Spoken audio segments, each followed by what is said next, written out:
السلام علیکم friends, welcome to کتاب نگری یوٹیوب چینل۔ کتابوں کی خوبصورت نگری میں خوش آمدید۔ میں ہوں مغیرہ کاشف اور آج آپ کے لیے لے کر آئی ہوں عیشا گل کے قلم سے تحریر کردہ ناول لبوں پہ ٹھہری دعا ہو تم کی ایپیسوڈ 56۔ تو چلیں شروع کرتے ہیں۔ تمہارے کپڑے تو میں نے نکال دیے ہیں ارہم۔ ارہم آفس سے واپس آیا تو آج حیران کن طور پہ سوزین کو اپنے کمرے میں ہی پایا۔ اسے دیکھ کر ارہم کو خوش کن حیرت ہوئی مگر بولا کچھ نہ، اور سلام کرتا بازو پہ لٹکا کوٹ اتار کر سٹینڈ سے ہینگ کیا، جوتے اتار کر ریک میں رکھے اور گھڑی اتار کر ڈریسنگ کے دراز میں، پینٹ کی جیب سے موبائل، والیٹ، گاڑی کی چابی اور دیگر چیزیں نکال کر سائڈ ٹیبل پہ رکھی اور وارڈروب کی طرف بڑھ گیا۔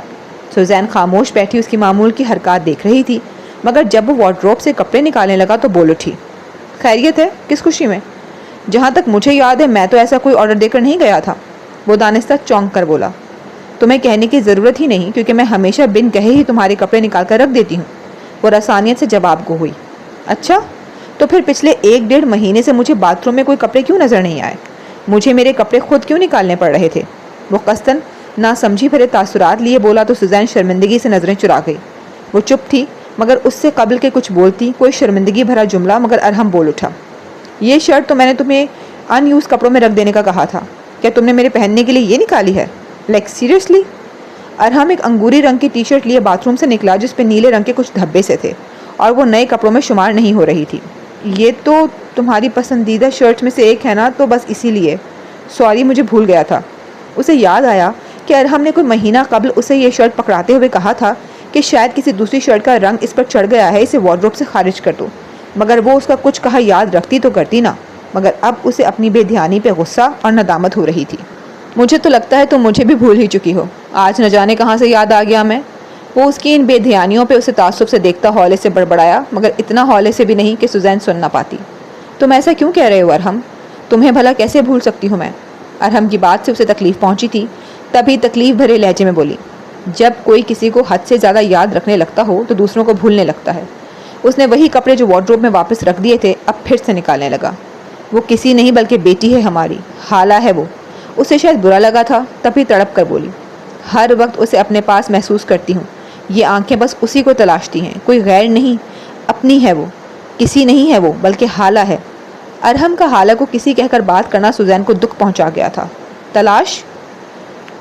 وہ اس کی طرف دیکھتا زیر لب بڑبڑایا، مجھے تو ڈر ہے کہ خالہ کو ڈھونڈتے ڈھونڈتے کہیں تم مجھے ہی نہ کھو بیٹھو۔ وہ ہنکارا بھرتا بولا اور فوراً اسے نظریں ہٹائے باتھ روم میں خود کو مقید کر گیا، جبکہ سوزین اس کے لفظوں میں ہی جکڑی رہ گئی۔ تو کیا ارہم دھیرے دھیرے مجھ سے دور ہو رہا ہے؟ وہ خود ہی سے سوال گو ہوئی کیونکہ آج جس طرح اسے ارہم سے امید تھی وہ اس طرح سے اس کے ساتھ پیش نہیں آیا تھا، اور آتا بھی کیوں؟ پہلے تو اس نے وہ خراب شرٹ نکال دی جس پہ ارہم نے تعصب بھری نگاہوں سے اس کی طرف دیکھا تھا، اور پھر وہی خالہ کا ذکر شروع کر دیا۔ نہیں، میں ارہم کو خود سے دور نہیں ہونے دوں گی۔ جو وقت خود کو اس سے دور رکھ کے اس سے لاپرواہ رہ کر کاٹا ہے اس کا ازالہ ضرور کروں گی۔ وہ ارادہ کن لہجے میں بولی، خالہ کو تو کھو چکی تھی، ارہم کو نہیں کھونا چاہتی تھی۔ وہ آنکھیں موندے سرہانے سے ٹیک لگائے بیٹھی تھی جب اسے اپنے ماتھے پہ ایک جانا پہچانا لمس ٹھہرتا محسوس ہوا۔ بنا آنکھیں کھولے بھی وہ جانتی تھی کہ یہ لمس کس کا ہے، مگر پھر بھی جھٹکے سے آنکھیں کھول ڈالی تو مقابل نے اپنا ہاتھ پھر بھی پیچھے نہ ہٹایا۔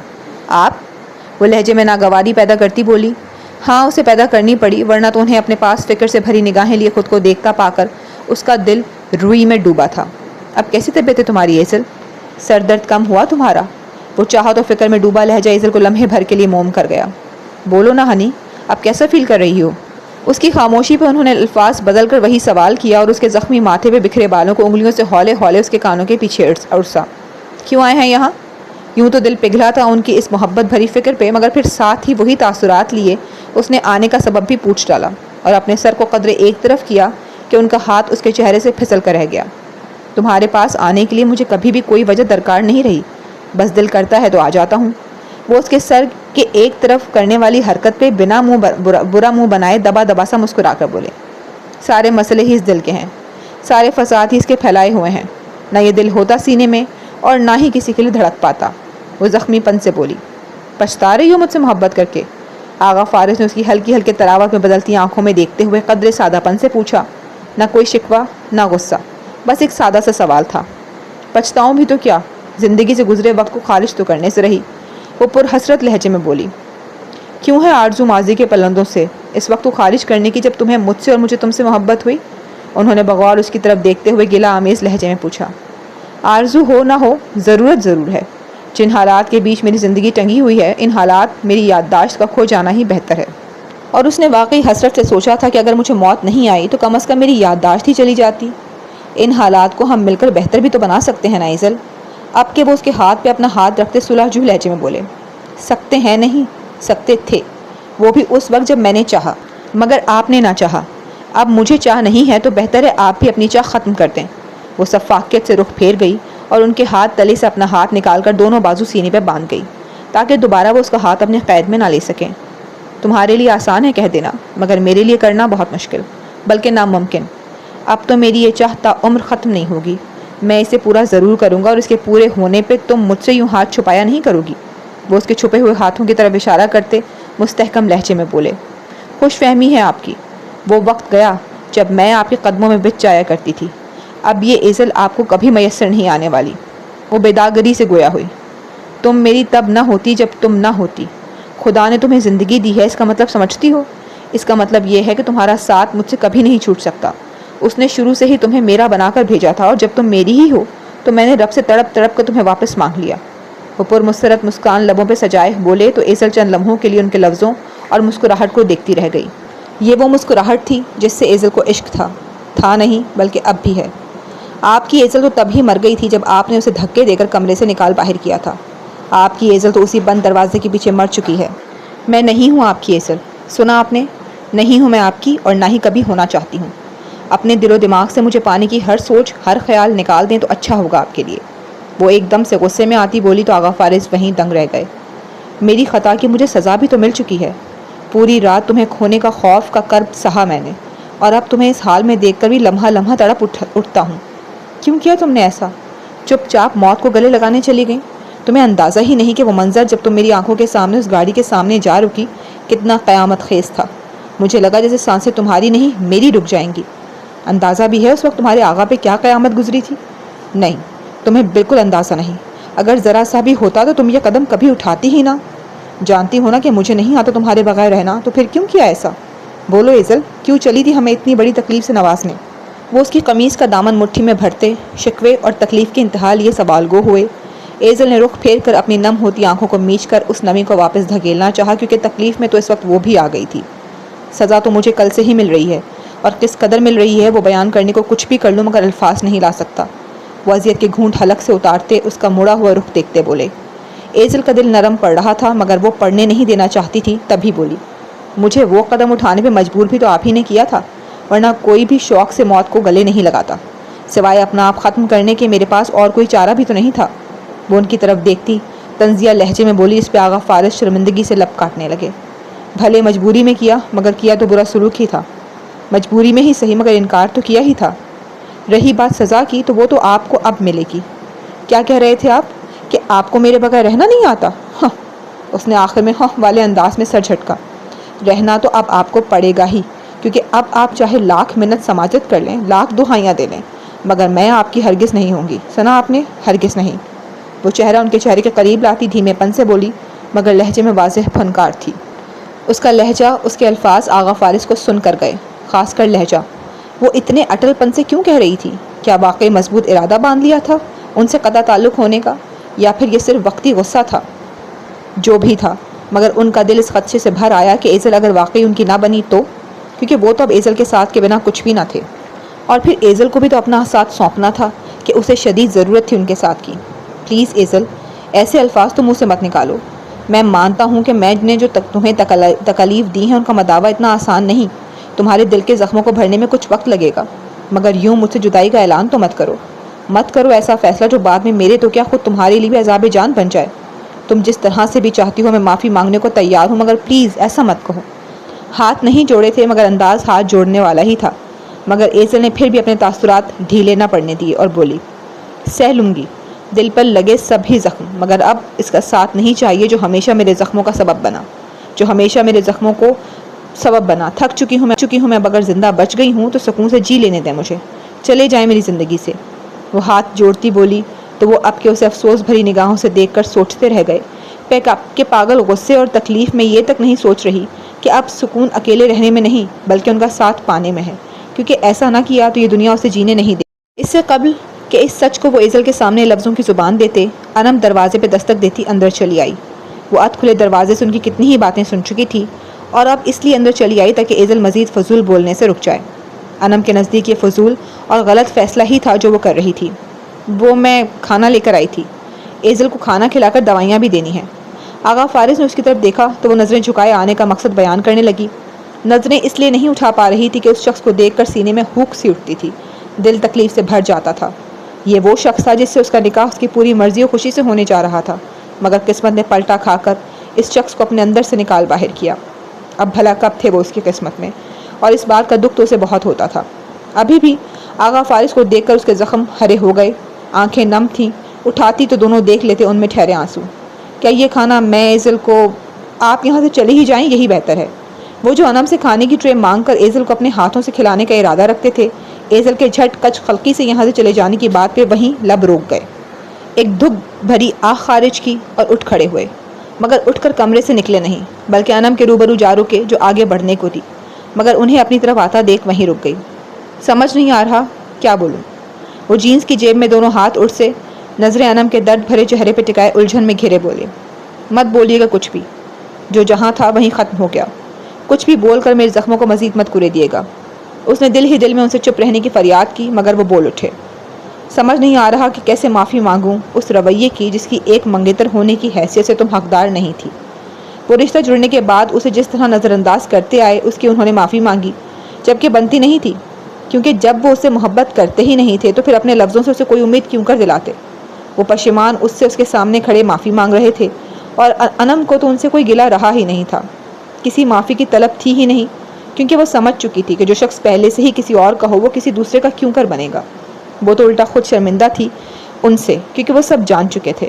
کیسے جانا، کیا شائستہ نے بتایا، اسے معلوم نہیں تھا، مگر ماں باپ کے سامنے ایزل کی محبت کی بات کرتے ہوئے شائستہ کو بھی اس محبت سے آگاہی کے بیچ شامل کرتے ہوئے جب انہوں نے انم کی طرف جن نظروں سے دیکھا تھا، جان تو وہ تب ہی گئی تھی، مگر وہ ان سے چاہ کر بھی اس وقت معافی نہیں مانگ سکتی تھی، کیونکہ وہ ایزل کی نظروں میں اپنا بھرم توڑنا نہیں چاہتی تھی۔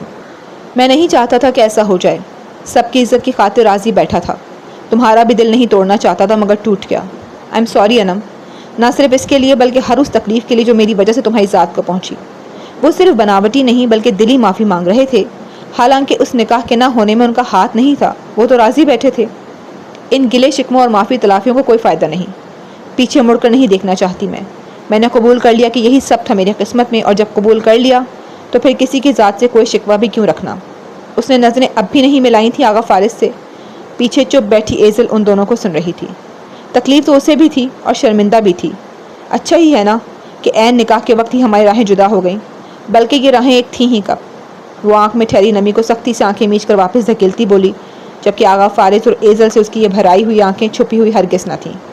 یہ نکاح نہیں ہونا تھا، نہ ہوتا، مگر جس طرح عین وقت پہ ہوتے ہوتے رہ گیا اس کا دکھ ضرور ہے، مگر یہ دکھ بھی زائل ہو جائے گا۔ آخر کو مجھے ایسے دکھوں کی عادت جو ہے۔ وہ کھوکھلی ہنسی ہنستی بولی، جو کہ آغا فارس اور ایزل کے دل پہ گھونسا برس آ گئی۔ میں نے کبھی دانستہ تمہیں تکلیف نہیں دینا چاہی، اور یہ تکلیف تو بالکل نہیں دینا چاہتا تھا، مگر محبت یہاں مجبور کر گئی۔ وہ مزید گویا ہوئے، کہا نا کوئی شکوہ گلہ نہیں، گزر گیا وقت جسے گزرنا تھا، معافی بھی مت مانگے، اس کی ضرورت نہیں۔ وہ بناوٹی مسکراہٹ لبوں پہ سجائے بولی، تم ہمیشہ میری دعاؤں میں شامل رہو گی انم، تمہاری خوشیوں کے لیے میں دعا گو رہوں گا۔ وہ تہے دل سے بولے۔ وہ بھی سمجھ سکتے تھے کہ انم کس دکھ سے گزر رہی ہے۔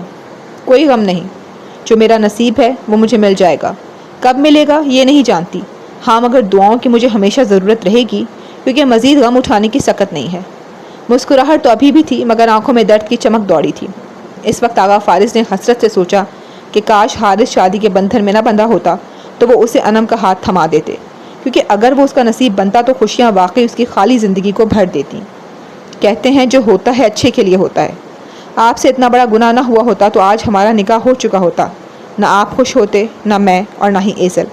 اس نکاح کے رکنے کا اہم سبب تو وہی تھا، مگر وہ ان کے سامنے سے ہٹی اور ٹرے ایزل کے برابر سائڈ ٹیبل پہ رکھتی بولی، مگر آپ کو وہ نہیں کرنا چاہیے تھا۔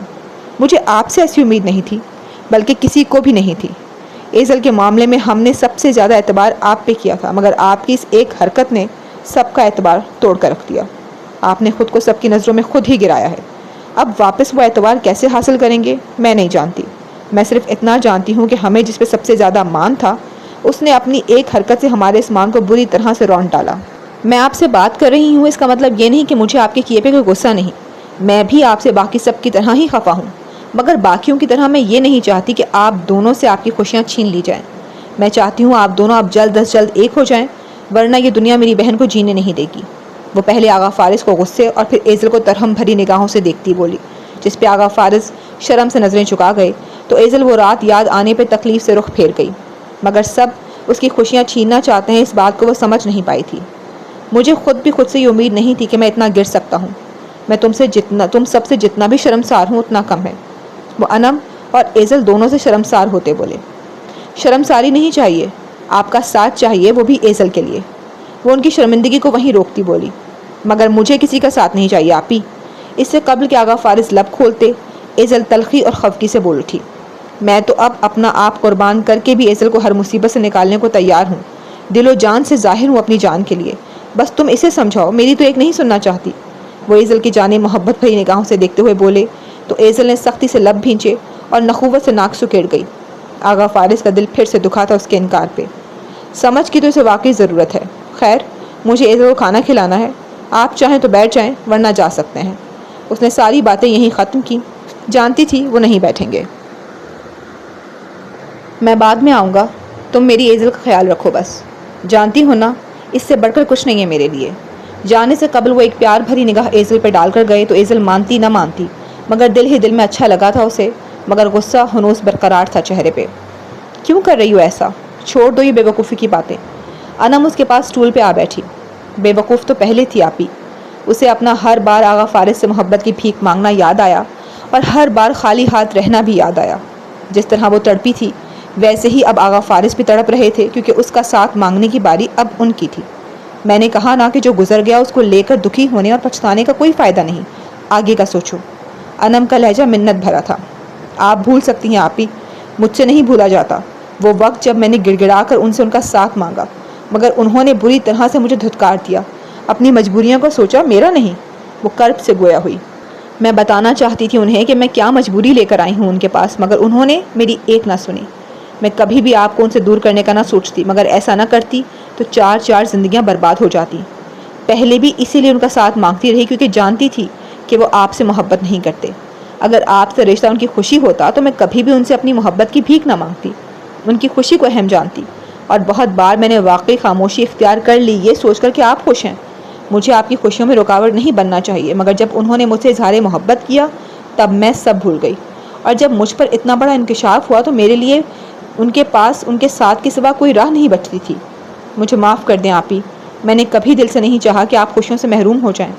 پہلے میں محبت کے ہاتھوں مجبور تھی اور پھر اس بچے کے ہاتھوں۔ آئی ایم سوری آپی۔ وہ روتی ہوئی انم کا ہاتھ تھامے بولی تو انم کو اپنے الفاظ یاد آ گئے، اگر آپ نے مجھے میرا حق نہ دلوایا تو میں خود کو کچھ کر لوں گی۔ کیسے اس نے جھوٹی دھمکی دے کر شائستہ کو یہ رشتہ برقرار رکھنے پہ مجبور کرتے ہوئے ایزل اور آغا کو ایک ہونے سے روک دیا تھا۔ فارس میرے کبھی نہ تھے، وہ ہمیشہ سے تمہارے ہی ہیں، تو پھر معافی کیسی ایزل؟ میری چیز مجھ سے چھینی ہوتی تو معافی بنتی بھی، جو چیز بلکہ انسان میرا تھا ہی نہیں بلکہ تمہارا ہی ہے، تو پھر کیسی شرمساری؟ وہ مرجھائی ہوئی مسکراہٹ لبوں پہ سجائے بولی۔ وہ تو خود اس سے شرمندہ تھی، کیونکہ اس کے آغا کو تو اس نے چھیننے کی کوشش کی تھی۔ میں نہیں جانتی کہ وہ اب کس کے ہیں، مگر میرے نہیں ہیں، وہ خفگی سے بولی۔ ایک تو تمہاری یہ ضد، اس بارے میں بعد میں بات کرتے ہیں، تم پہلے یہ کھانا کھا لو، ٹھنڈا ہو رہا ہے۔ اسے سمجھانے کا بات پہ ڈالتی وہ اسے کھانا کھلانے لگی۔ دل حد درجہ اداس تھا، مگر کیا کرتی، اس اداسی کو سہنے کے سوا کوئی چارہ بھی تو نہ تھا۔ وہ گمسم سے سرہانے سے ٹیک لگائے نیم دراز رات کہی انم کی باتوں کو سوچ رہی تھی، جب دروازہ کھلنے کی آواز آئی۔ آنے والے کے ہاتھ کو دیکھ کر اس نے جھٹ سے آنکھیں موند لیں اور سوتی بن گئی۔ آنے والے آغا فارس تھے۔ وہ شاید ان سے بات نہیں کرنا چاہتی تھی یا پھر کیا بات کرے یہ سمجھ نہیں پا رہی تھی، تبھی آنکھیں موند گئی۔ وہ اندر آئے تو اسے سوتا پا کر کچھ آزردہ ہو گئے، کیونکہ آج ایزل کو ڈسچارج کر دیا جانا تھا اور وہ چاہتے تھے کہ اس سے قبل وہ ایزل سے بات کر لیں، اسے سمجھائیں، کیونکہ نہیں جانتے تھے کہ اب اعجاز اسے اپنے گھر قدم رکھنے بھی دیں گے یا نہیں۔ وہ تو یہاں بھی انہیں ایزل کے پاس پھٹکتا تک نہیں دیکھنا چاہتے تھے، تبھی آغا فارس جب بھی ایزل سے ملے ان کی غیر موجودگی میں ہی ملے۔ انم رات بھی ایزل کے پاس ہی رکی تھی، جبکہ اعجاز اور نادیہ کو فون کر کے منع کر دیا تھا کہ آپ لوگ صبح ہی آئیے گا، رات تو ویسے بھی سونے کے لیے ہوتی ہے، یہاں سوئیں یا وہاں سوئیں، بلکہ گھر میں آرام سے سوئیں، تھکن اتاریں، میں ہوں ایزل کے پاس، صبح آ جائیے گا، پھر ایزل کو لیے ہی شام میں گھر چلے جائیں گے۔ یوں تو نادیہ نہیں مانی تھی مگر اعجاز نے سمجھا لیا۔ وہ نہیں تھے تو آقا فارس بنا کسی روک ٹوک کے ایزل سے ملتے رہے، رات بھر جاگتے رہے اور کتنی ہی بار دروازہ کھول کر اندر جھانکتے رہے تھے۔ دور سے ہی اس کا چہرہ دیکھ کر پلٹ جاتے رہے، کیونکہ انم بھی وہیں کاؤچ پہ سوئی تھی، تب یہ قدم دہلیز سے ہی واپس پلٹ جاتے رہے، ورنہ دل تو ساری رات اس کے پاس بیٹھ کر اس کے من موہنے چہرے کو تکنے کا تھا۔ ٹک کرنا صحیح، وقتاً فوقتاً ہی صحیح، مگر وہ اس کے چہرے کا طواف تو کرتے ہی رہے تھے۔ تب بھی اب کچھ زیادہ ہی مایوس ہوئے تھے اسے سوتا دیکھ کر، کیونکہ ساری رات اسے سوتا ہی تو دیکھتے رہے تھے۔ وہ دھیمی چال چلتے اس کے پاس آ کھڑے ہوئے اور خاموشی سے بغور اس کے معصومانہ زخمی چہرے کو تکنے لگے۔ دل بے اختیار چاہا تھا اس چہرے کو پیار کرنے کے لیے، تبھی اس کے چہرے پہ قدرے جھکے۔ وہ جھکے تو ان کی سانسوں کی تپش اپنے چہرے پہ محسوس کرتے ہوئے ایزل کی سانسیں بے ساختہ تھمیں۔ دل روانی سے دھک دھک کرنے لگا۔ وہ سانسیں اور قریب ہوئیں تو ایزل نے کمبل کے اندر چھپے اپنے ہاتھ میں بے ساختہ بیڈ کی چادر کو جکڑا۔ ان سانسوں کو اپنے اتنا قریب پا کر تو ہمیشہ اس کی اپنی سانسیں رک جایا کرتی تھیں، اور اس وقت بھی اس کے لیے محال ہوا تھا اگلی سانس بھرنا۔ وہ سانس روک کے لیٹی تھی جبکہ وہ جھکے اور جھک کر اس کے ماتھے پہ اپنی محبت کی ایک ننھی اور خوبصورت نشانی ثبت کر ڈالی۔ ان کے لبوں کا ایزل کے ماتھے کو کیا چھونا تھا، اس نے کرنٹ کھا کر آنکھیں کھول ڈالی، کیونکہ ماتھے پہ بوسہ دینے پہ اس کی گویا جان میں جان آئی تھی، ورنہ اس کی سوچیں کہاں کہاں بھٹک رہی تھی کہ نہ جانے وہ کس لیے جھکے ہیں۔ اس کے یوں ایک جھٹکے سے آنکھیں کھول ڈالنے پہ آغا فارس نادم سے جھٹ سے سیدھے ہوئے، کیونکہ انہیں لگا انہوں نے اس کی نیند خراب کر دی ہے۔ I'm sorry۔ انہوں نے جلدی سے معذرت کی کیونکہ اس کی نیند ڈسٹرب نہیں کرنا چاہتے تھے، مگر بس میں ہی نہ رہا دل تو اس کے ماتھے پہ بوسہ دے بیٹھے۔ مگر جتنے دھیمے پن سے انہوں نے دیا تھا، وہ کچی نیند میں بھی ہوتی تو تب بھی نہ جاگتی تھی۔ کیا کر رہے تھے آپ؟ وہ جانتی تھی، مگر چونکہ سونے کا دکھاوا کر رہی تھی تب ہی انجان بنتی سوال کرنے لگی۔ میں دراصل تمہارے بال تمہارے ماتھے پہ تھے، بس انہیں ہی ہٹا رہا تھا۔ اس کے تیور دیکھتے ہوئے آغا فارس نے سوچے سمجھے بنا جلدی سے جھوٹ بول دیا۔ جھوٹ؟ کیونکہ آپ تو مجھے بولتے بولتے اسے خیال آیا کہ وہ تو سوتی بنی ہوئی تھی، تبھی زبان کو فوری طور پہ دانتوں تلے دبایا، جبکہ آغا فارس حیرت بھری آنکھوں سے اسے دیکھنے لگے۔ تو اس کا مطلب تم جاگ رہی تھیں اور مجھے دیکھتے ہی سوتی بن گئی؟ ایک لمحہ نہیں لگا تھا انہیں ایزل کی چالاکی پکڑنے میں۔ میں جاگ رہی تھی یا سو رہی تھی، آپ کو اس سے کیا؟ میں آپ کو جواب دینے کی بالکل پابند نہیں ہوں، اور ہاں، مجھ سے دور رہیں، اجتناب کریں، یہی بہتر ہے۔ جواب ہاں کی صورت میں دینے سے بچنے کے لیے وہ جواب ہی گول کر گئی۔ اجتناب؟ وہ بھی تمہاری ذات سے؟ ناممکن مائحنی بنی۔ لفظ ناممکن پہ قدرے زور ڈالتے ہوئے وہ خندہ زیر لب ہوتے بولے۔ ممکن بنا لیں، اسی میں بھلائی ہے۔ وہ نظریں پھیرتی بولی، یہ بھلائی ناممکن میں ہی ہے، سمجھ جاؤ نا میری جان۔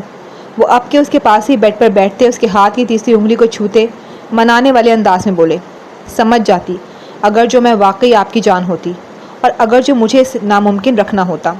وہ اپنی انگلی ان کے ہاتھوں کی قید سے چھڑوانے کی خاطر مٹھی بھر گئی۔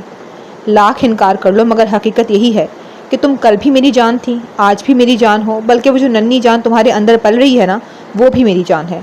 وہ جان کی گردان کرتے بولے، جبکہ ان کے منہ سے ننھی جان والی بات سن کر ایزل چند ثانیے کو تو کچھ بول ہی نہ پائی تھی۔ کل سے آغا فارس نے اس ننھی جان کو لے کر اس سے کوئی بات نہیں کی تھی۔ جب وہ ہوش میں آئی تب کی تو وہ بفر گئی، تب یہ کہہ کر کہ ہم اس بارے میں بات کریں گے۔ تب کی چپی اختیار کیے وہ اب بولے تھے، اور ان کے بولنے پہ ایزل کے دل کے محسوسات کچھ عجیب سے ہوئے تھے، سمجھ سے باہر، مگر بدلے ضرور تھے، یہ تو طے تھا۔ تم دونوں میری زندگی ہو ایزل، میں تم دونوں کو خود سے دور نہیں کرنا چاہتا، میں جینا چاہتا ہوں تمہارے ساتھ، اپنے بچے کے ساتھ۔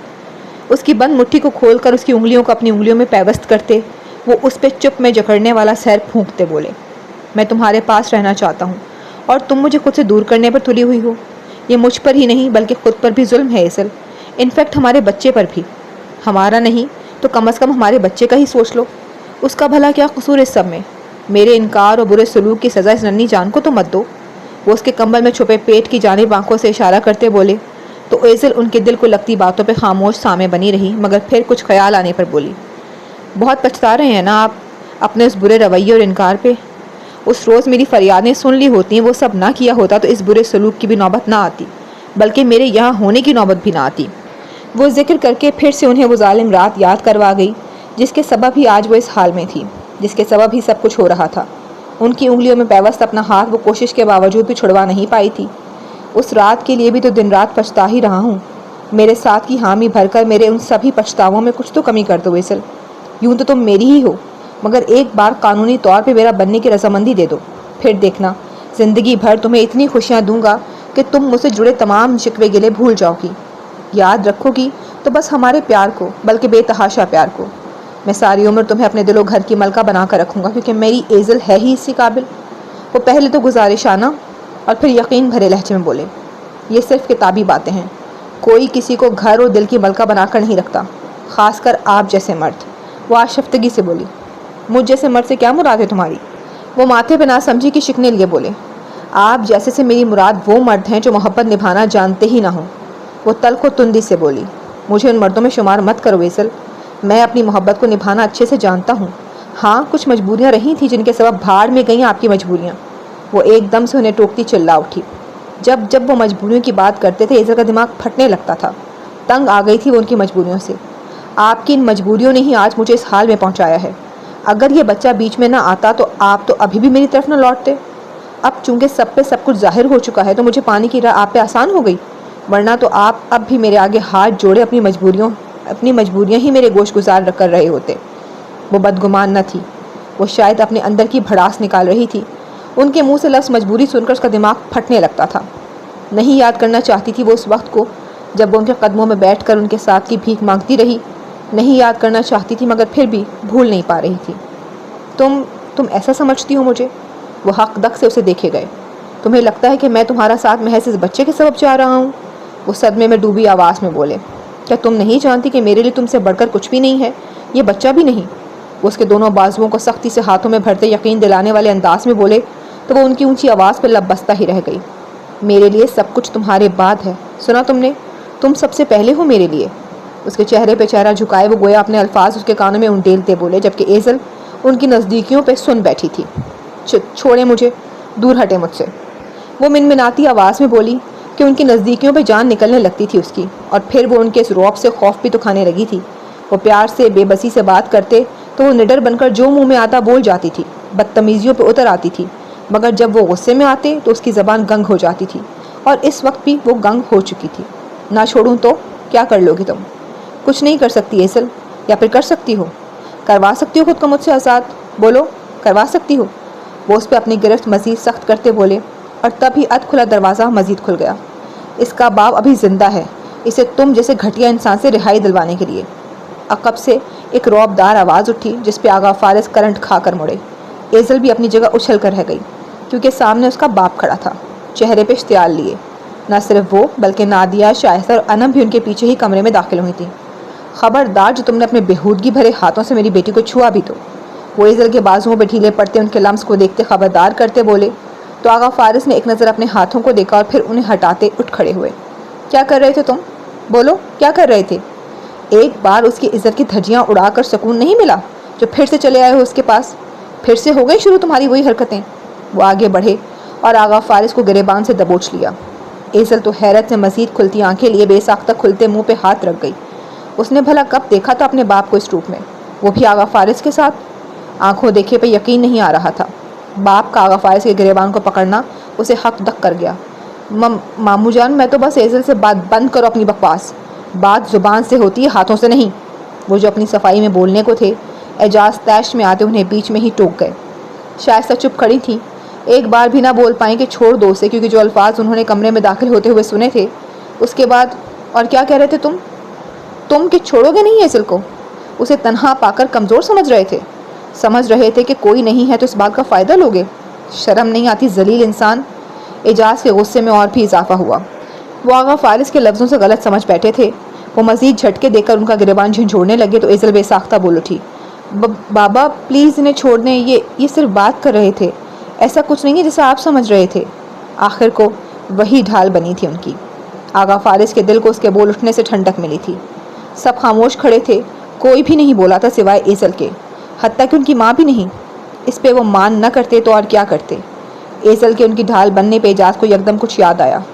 انہوں نے تنفر بھری نگاہوں سے آغا فارس کو دیکھتے ہوئے ایزل کے کہنے پہ جھٹکا دے کر گریبان آزاد کیا اور اب اپنی توپوں کا رخ لیے ایزل کی طرف ہوئے۔ کل سے صرف اس کی طبیعت کے خیال سے وہ خاموش تھے اور آگے بھی اس کی طبیعت سنبھلنے تک خاموش ہی رہتے، مگر اب جب تماشا لگ ہی رہا تھا تو مزید کیا دیر کرنی؟ وہ ابھی ہی پوچھ لینا چاہتے تھے اپنا سوال، تم ابھی بھی اس گھٹیا انسان کی فکر کر رہی ہو جس نے تمہیں کہیں کا نہیں چھوڑا؟ شرمندہ سی ایزل نے ان کے غصے پہ گھبراتے ہوئے سر اٹھایا۔ آپ کو جو بھی بات کرنی ہے مجھ سے کریں مامو جان، ایزل کو کیوں ڈانٹ رہے ہیں؟ آغا فارس اسے ڈانٹ پڑتا دیکھ خاموش نہ رہ سکے۔ چپ رہو تم سے بات نہیں کر رہا میں۔ اعجاز ان پہ برس اٹھے۔ اعجاز کیوں تماشا لگا رہے ہیں ہاسپٹل میں؟ یہ سوال جواب بعد میں بھی تو ہو سکتے ہیں۔ نادیہ اس لڑائی جھگڑے کو یہیں روکنے کی خاطر آگے بڑھی۔ تماشا لگا نہیں رہا بلکہ ختم کرنا چاہ رہا ہوں۔ پہلے ہی بہت دیر ہو چکی ہے، مزید نہیں کرنا چاہتا۔ یہ جو دیر ہوئی ہے تمہاری بیٹی کی وجہ سے ہی ہوئی ہے۔ پوچھ لینے تو مجھے آج اس سے کہ یہ اتنے عرصے سے خاموش کیوں تھی؟ کیوں پچھلے 2 مہینوں میں ایک بار بھی اپنے ساتھ ہونے والی زیادتی کا ایک لفظ بھی ہمارے سامنے ادا نہ کر پائی؟ کیوں تھی یہ خاموش آخر؟ کس بات کا ڈر تھا اسے؟ وہ بفرے کھڑے تھے۔ صاف ظاہر تھا کہ جواب لیے بنا پیچھے نہیں ہٹنے والے تھے۔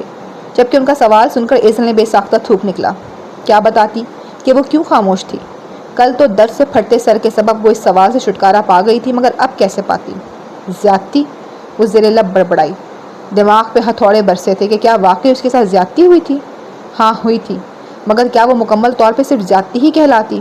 نہیں، وہ مکمل طور پہ زیادتی نہ تھی، کیونکہ قصوروار وہ خود بھی تھی۔ ہاں وہ تھی قصوروار، کیونکہ اس وقت جب اسے اس شخص کی ناراضگی کی پرواہ کیے بغیر اس سے دور چلے جانا چاہیے تھا، اس وقت اس نے خود کو روک لیا، اور اس کے بعد بھلے وہ انہیں بارہا روکتی رہی مگر قصور اس کا بھی شمار ہوتا تھا اور وہ اپنا قصور مانتی بھی تھی۔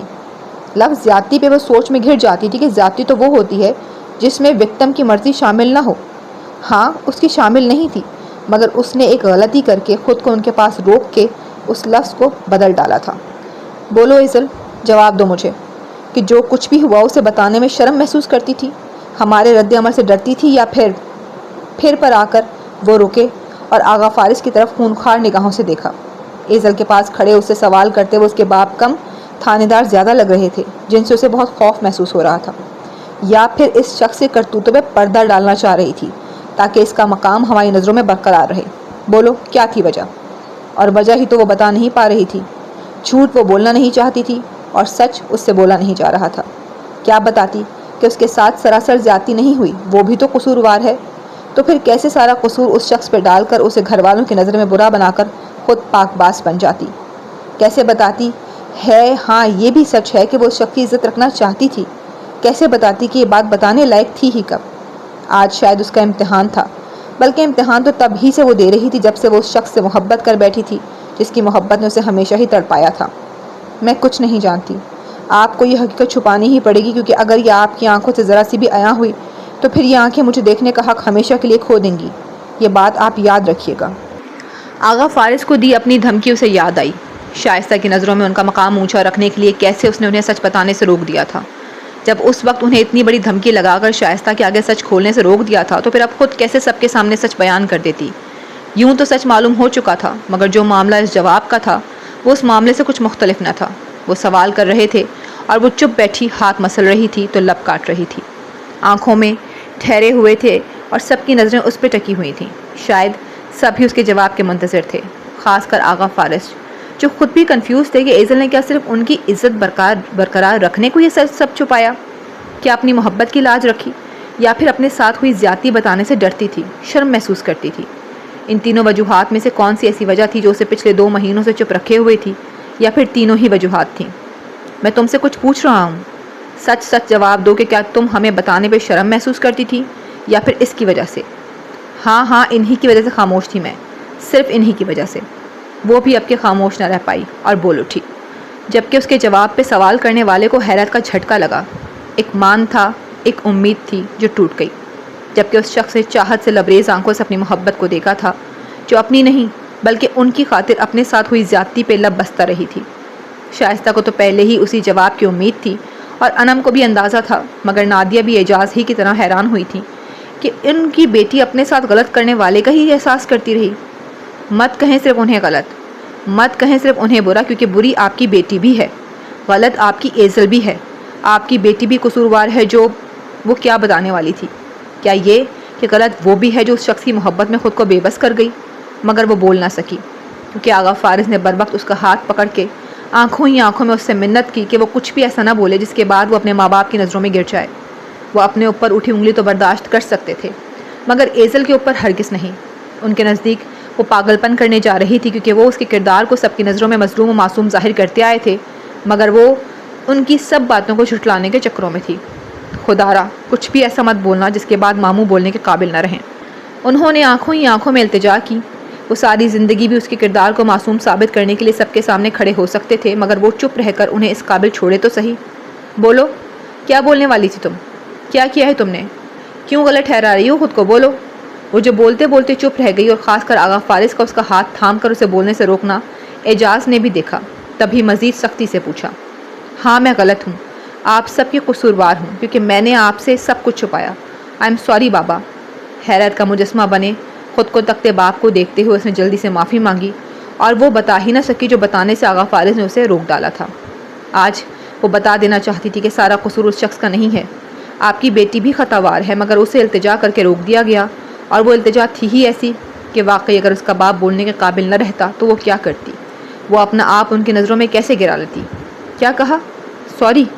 ان کے لبوں میں جنبش ہوئی۔ تمہاری اس ایک چپ نے آج ہم سب کو اس مقام پہ لا کھڑا کیا ہے جہاں کھڑے ہونا دشوار ہو رہا ہے ہمارے لیے ایسے اذیتناک حالات پیدا کرنے کے بعد تم کہہ رہی ہو کہ سوری بابا؟ وہ افسوس، بلکہ صد افسوس بھری نگاہوں سے اسے دیکھتے بولے۔ شرم کرو شرم، جس نے تمہاری عزت خراب کی تم اسی کی عزت بچانے کی خاطر چپ بیٹھی تھی؟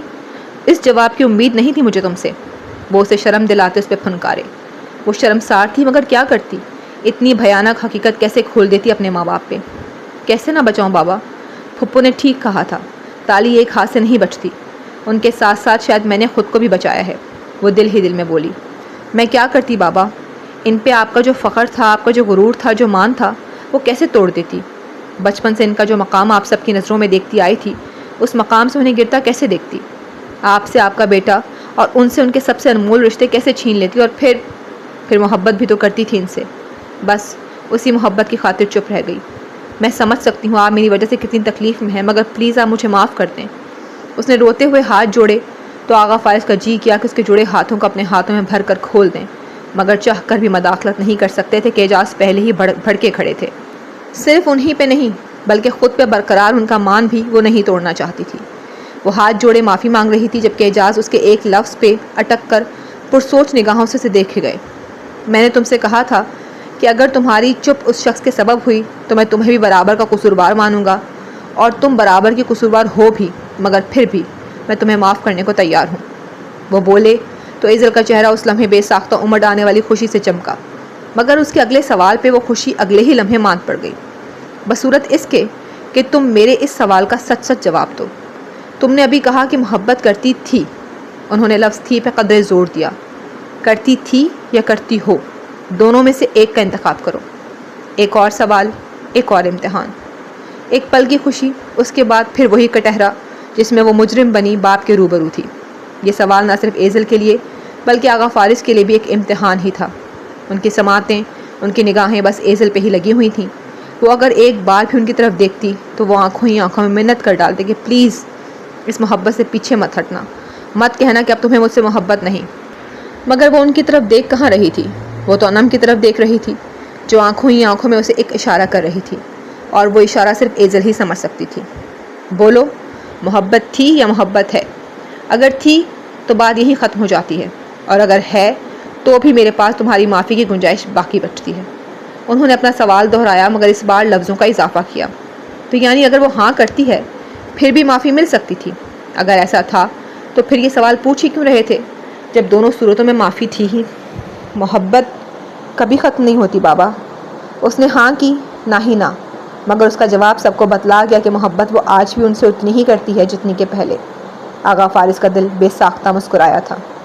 میں جانتا تھا تم جتنا بھی کہہ لو، لڑ جھگڑ لو، مگر مجھ سے محبت کرنا بند نہیں کر سکتی۔ وہ دل ہی دل میں ایزل سے بولے تھے۔ اس بار تو اعجاز کو بھی یہی امید تھی۔ اس بار حیران نہیں ہوئے تھے کیونکہ اب جو وہ بات کرنے جا رہے تھے اس سے الٹا باقی سب کو، خاص کر ایزل کو حیران کرنے والے تھے۔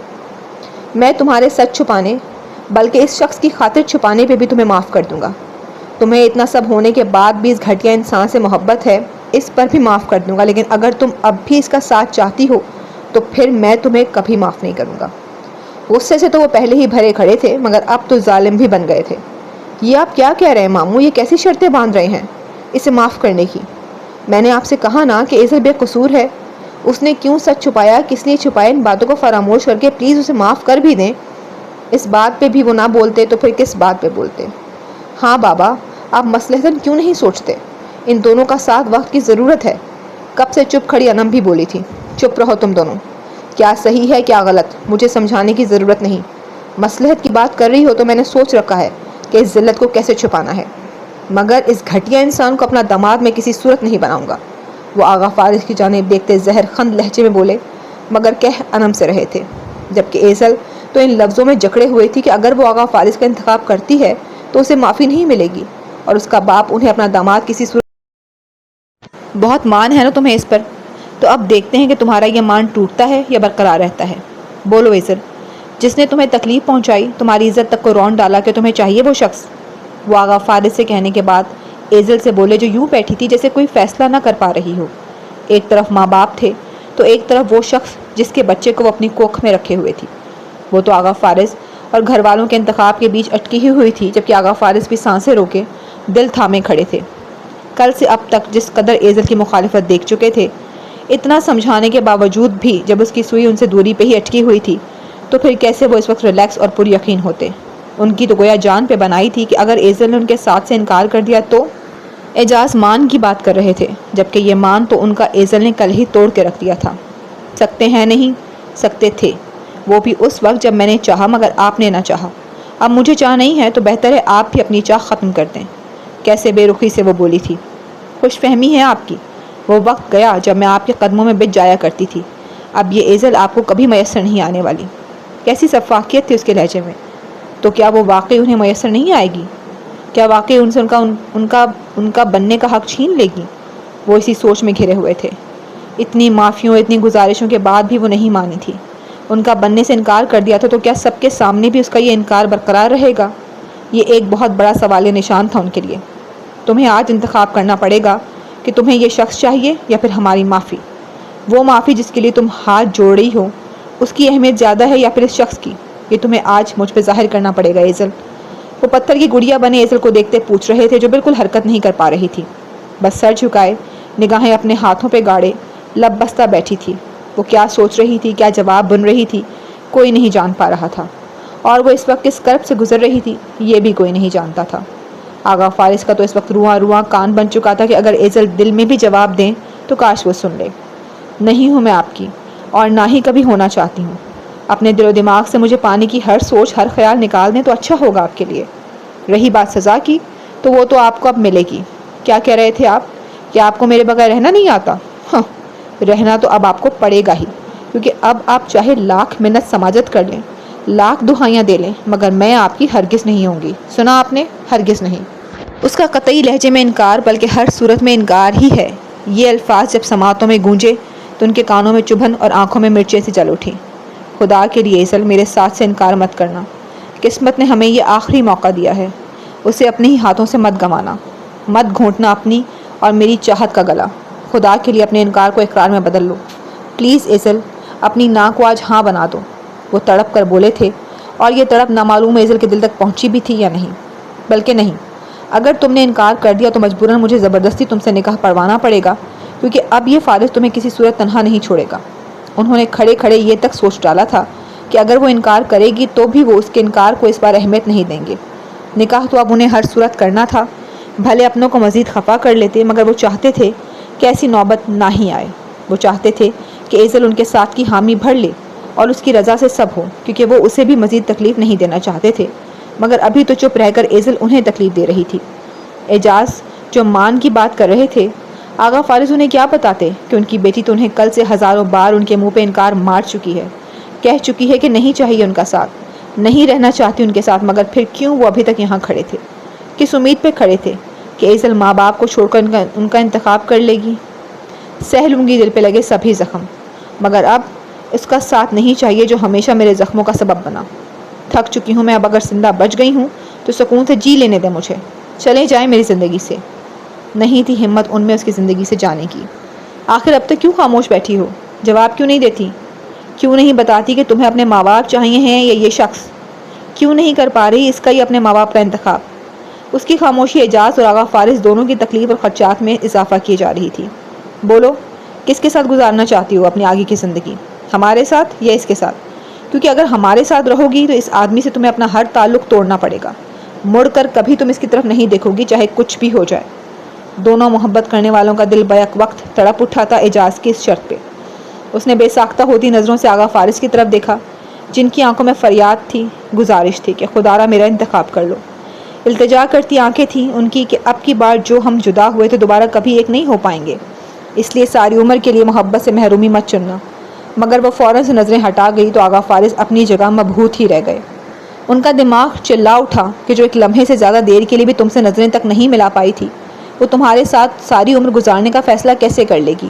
دیکھنا وہ نہیں کرے گی، اور اگر اس کا انتخاب کرو گی تو یہ یاد رکھنا کہ اپنے ماں باپ کی صورت دیکھنے کو ترس جاؤ گی۔ ہم تم سے اپنا ہر تعلق توڑ ڈالیں گے۔ وہ زہر اگلتے بولے تو ایزل کا دل گویا وہیں دھڑکنا بند ہوا۔ بابا خدا کے لیے ایسا تو مت کہیں۔ وہ تڑپ اٹھی تھی اور بے ساختہ فریاد کر بیٹھی، جبکہ آغا فارس کی ذات پہ گویا تمانچہ پڑا۔ وہ وہیں ایک قدم لڑکھڑا کر رہ گئے کیونکہ انہیں ان کا جواب مل چکا تھا۔ وہ لڑکی جو اعجاز کی اس بات پہ کہ اسے آغا فارس سے اپنا ہر تعلق توڑنا ہوگا ایک لفظ بھی نہ بول پائی، نہ تڑپی، نہ روئی، نہ کچھ بولی۔ وہ اپنے ماں باپ سے محرومی کی بات پہ کیسے تڑپ کر بول اٹھی تھی۔ کیا یہ کافی نہیں تھا انہیں اپنا جواب جاننے کے لیے؟ کس امید پہ کھڑے تھے تم؟ کیا اس پہ کہ وہ تمہارے لیے ہاں کہہ دے گی؟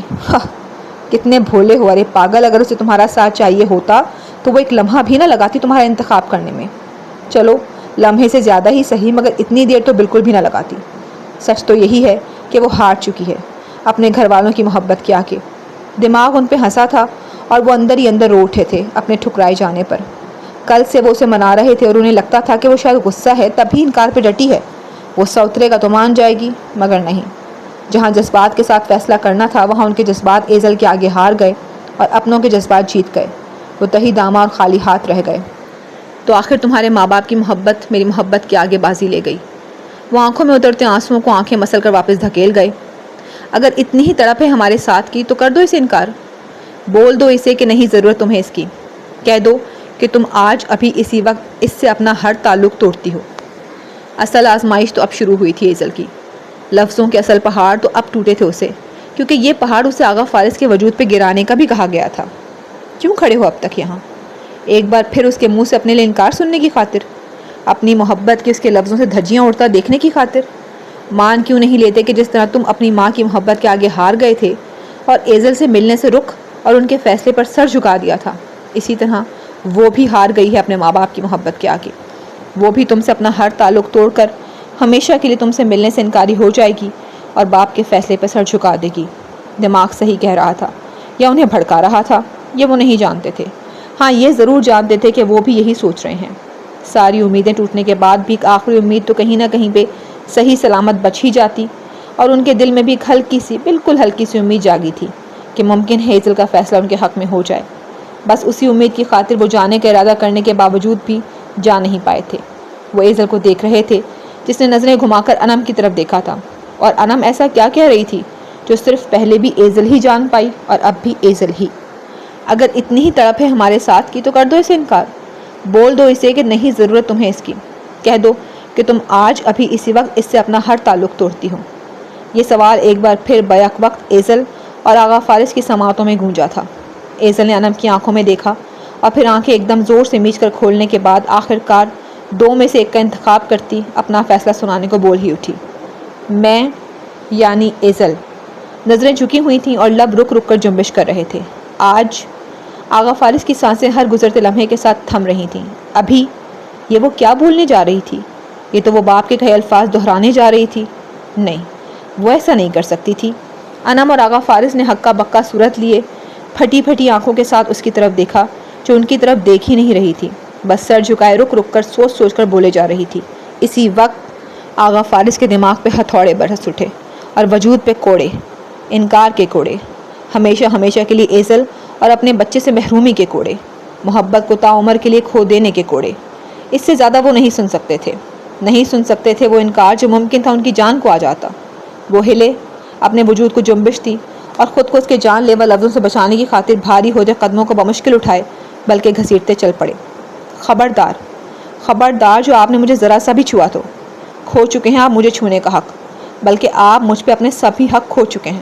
ختم ہو گیا سب، کچھ باقی نہیں بچا ہمارے بیچ، سنا آپ نے؟ سب ختم۔ ہاں، سب ختم ہو چکا تھا، اب کچھ بھی باقی نہیں بچا تھا، تو مزید یہاں رکنے کا فائدہ؟ وہ نہیں رکے اور چل پڑے۔ ایزل کے وہی الفاظ دہرانے اور آغا فارس کے فیصلہ سننے سے قبل ہی قدم اٹھا لینے پہ اعجاز نے ایک جتاتی نگاہ ان کی طرف اچھالی کیونکہ ان کی بیٹی کے لبوں سے ان کا انتخاب عنقریب تھا۔ ان کے لبوں پہ فاتحانہ مسکراہٹ امڑ آئی تھی۔ اپنا فیصلہ؟ وہ رکی، سر اٹھایا۔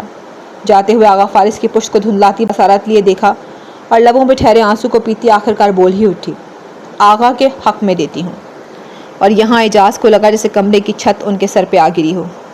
یہ داہنی دکھا کر کیسے باہنی ماری تھی ان کی بیٹی نے۔ ان کی جتاتی نظریں اور فاتحانہ مسکراہٹ کا فوراً سے قبل بے دردی سے قتل ہو چکا تھا۔ وہ حیرت و بے یقینی کا مجسمہ بنے حق دک اپنے سامنے بیٹھی اپنی بیٹی کو دیکھتے گئے، جس نے ان کی بجائے اس شخص کا انتخاب کر ڈالا تھا جس کی وہ صورت تک نہیں دیکھنا چاہتے تھے۔ نہ صرف اعجاز بلکہ نادیہ بھی تحیر بھری نگاہوں سے ایزل کو دیکھے گئیں، جس نے ان کی محرومی کو قبولیت بخش کے آخرکار اپنی محبت کا ہی انتخاب کیا تھا۔ صرف 2 نفوس ہی تھے جن پہ بم پھٹا تھا، باقی کے 2 دل کے ٹوٹنے سے عاری تھے، جبکہ آغا فارس ان کے قدم ایزل کے انتخاب پہ اٹھنا ہی بھول گئے۔ انم مطمئن تھی کہ شکر ہے ایزل نے اپنا فیصلہ نہیں بدلا، تو یعنی ایزل آغا فارس کے انتخاب کا فیصلہ پہلے ہی کر چکی تھی۔ لیکن کب؟ گزشتہ رات۔ کیا سوچ رہی ہو ایزل؟ کھانا کھلانے کے بعد وہ اس کے پاس سے اٹھی نہیں تھی، بلکہ بات کرنے کے ارادے سے وہیں بیٹھی رہی، اور گمسم سی گردن ایک طرف ڈھلکائے کھڑکی کے پار دیکھتی ایزل پوچھنے لگی، یہی کہ شاید رب نے مزید دکھ اور آزمائشیں سہنے کے لیے مجھے زندہ چھوڑ دیا ہے۔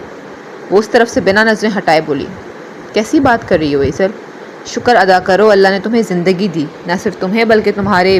وہ بولتے بولتے رہ گئی کہ ایزل کے لیے شاید یہ ذکر تکلیف بھرا ہو۔ ابھی تو چپ کر گئی تھی مگر دوبارہ ضرور اس ذکر کو چھیڑنا تھا اسے۔ مجھے آگے کچھ اچھا دکھائی دیتا تو شکر بھی کرتی، مگر جو خوف اور بدنامی میرے سر پہ لٹک رہی ہے وہ مجھے بار بار یہی کہتی ہے کہ تم کیوں زندہ بچ گئی ایزل، تم مر ہی جاتی۔ ایک بار پھر وہ اپنے لفظوں سے انم کو تکلیف دے گئی۔ وہ اس سے پوچھتی کہ اس کا ہونا ان سب کے لیے کتنا اہم ہے، اس کی زندگی ان کے لیے کیا معنی رکھتی ہے۔ اللہ نہ کرے کہ تمہیں کچھ ہوتا، ایسا کیوں سوچتی ہو؟ وہ تڑپ کر بولی، پہلے ہی تم نے پاگل پن میں آ کر بہت غلط قدم اٹھایا۔ کچھ اندازہ بھی ہے کہ ہم سب کتنی تکلیف میں تھے یہ سوچ سوچ کر کہ اگر تمہیں کچھ ہو گیا تو؟ ابھی تو ماما پاپا کو تمہارے اس پاگل پن کی خبر نہیں، ورنہ کیا گزرتی ان کے دل پر، یہ جان کر کہ وہ حادثہ نہیں تھا بلکہ تم نے خودکشی کی کوشش کی تھی۔ انم کی تو بولتے بولتے روح ہی کانپ اٹھی۔ وہ آغا فارس اور اس کی باتیں سن چکی تھی، اور یہ جان کر اسے شدید دھچکا لگا تھا کہ وہ حادثہ نہیں تھا جو ایزل کے ساتھ پیش آیا ہے، بلکہ اس نے تو خودکشی کرنے کی کوشش کی تھی۔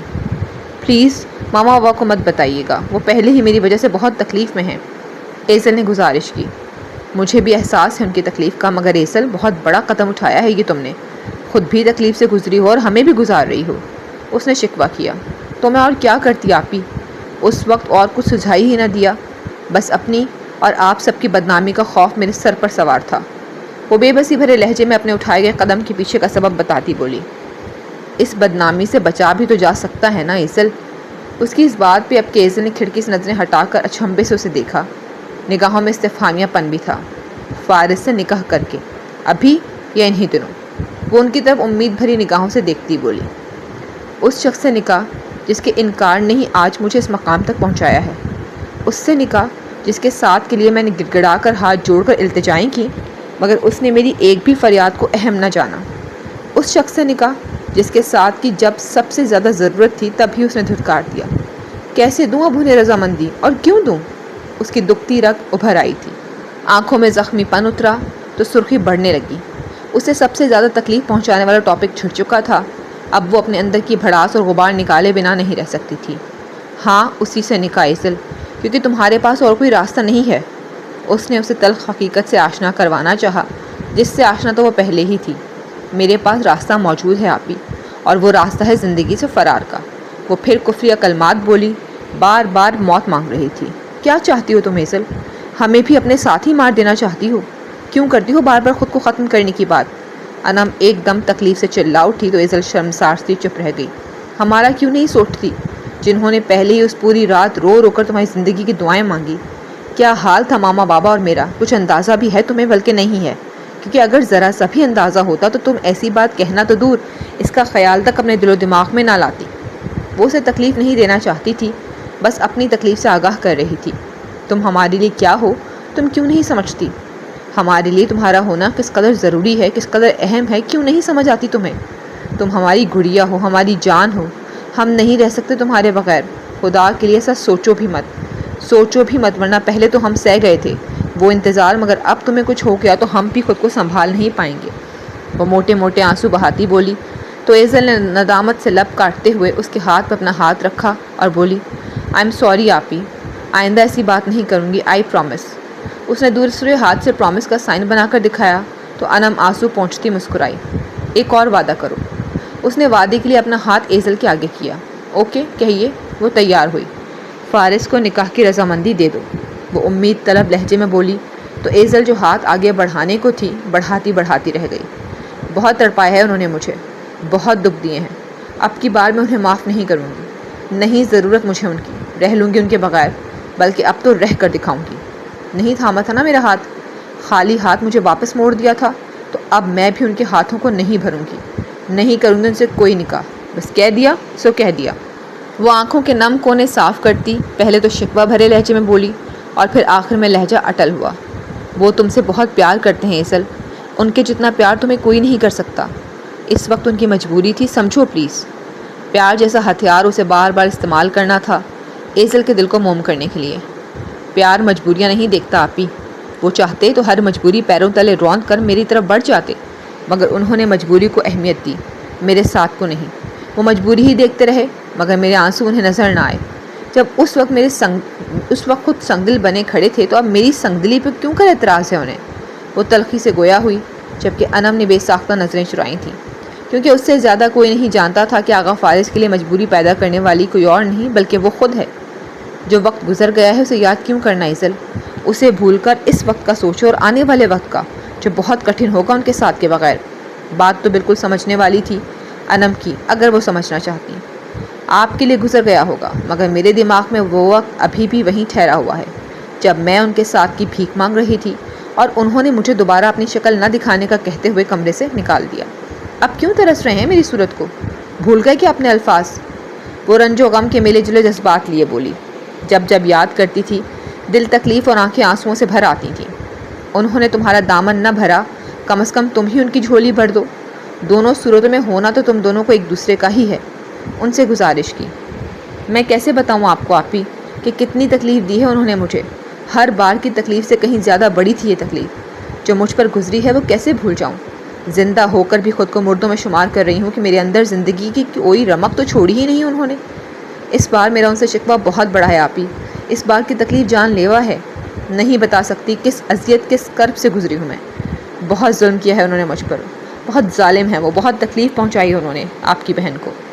ان کے شکوے انم کے سامنے رکھتی وہ پھوٹ پھوٹ کر روتی۔ رونا تو وہ کب سے چاہ رہی تھی، یہی آنسو تو اسے نکالنے تھے، کوئی کندھا ہی تو اسے کب سے درکار تھا۔ اپنی تکلیف کو، اپنے درد کو کم کرنے کا بہانہ ہی تو وہ ڈھونڈ رہی تھی، اور اب انم سے باتوں کی صورت میں مل گیا۔ وہ اس کے شانے سے ماتھا ٹکائے بلک بلک کر رو پڑی اور انم نے بھی اسے رونے دیا۔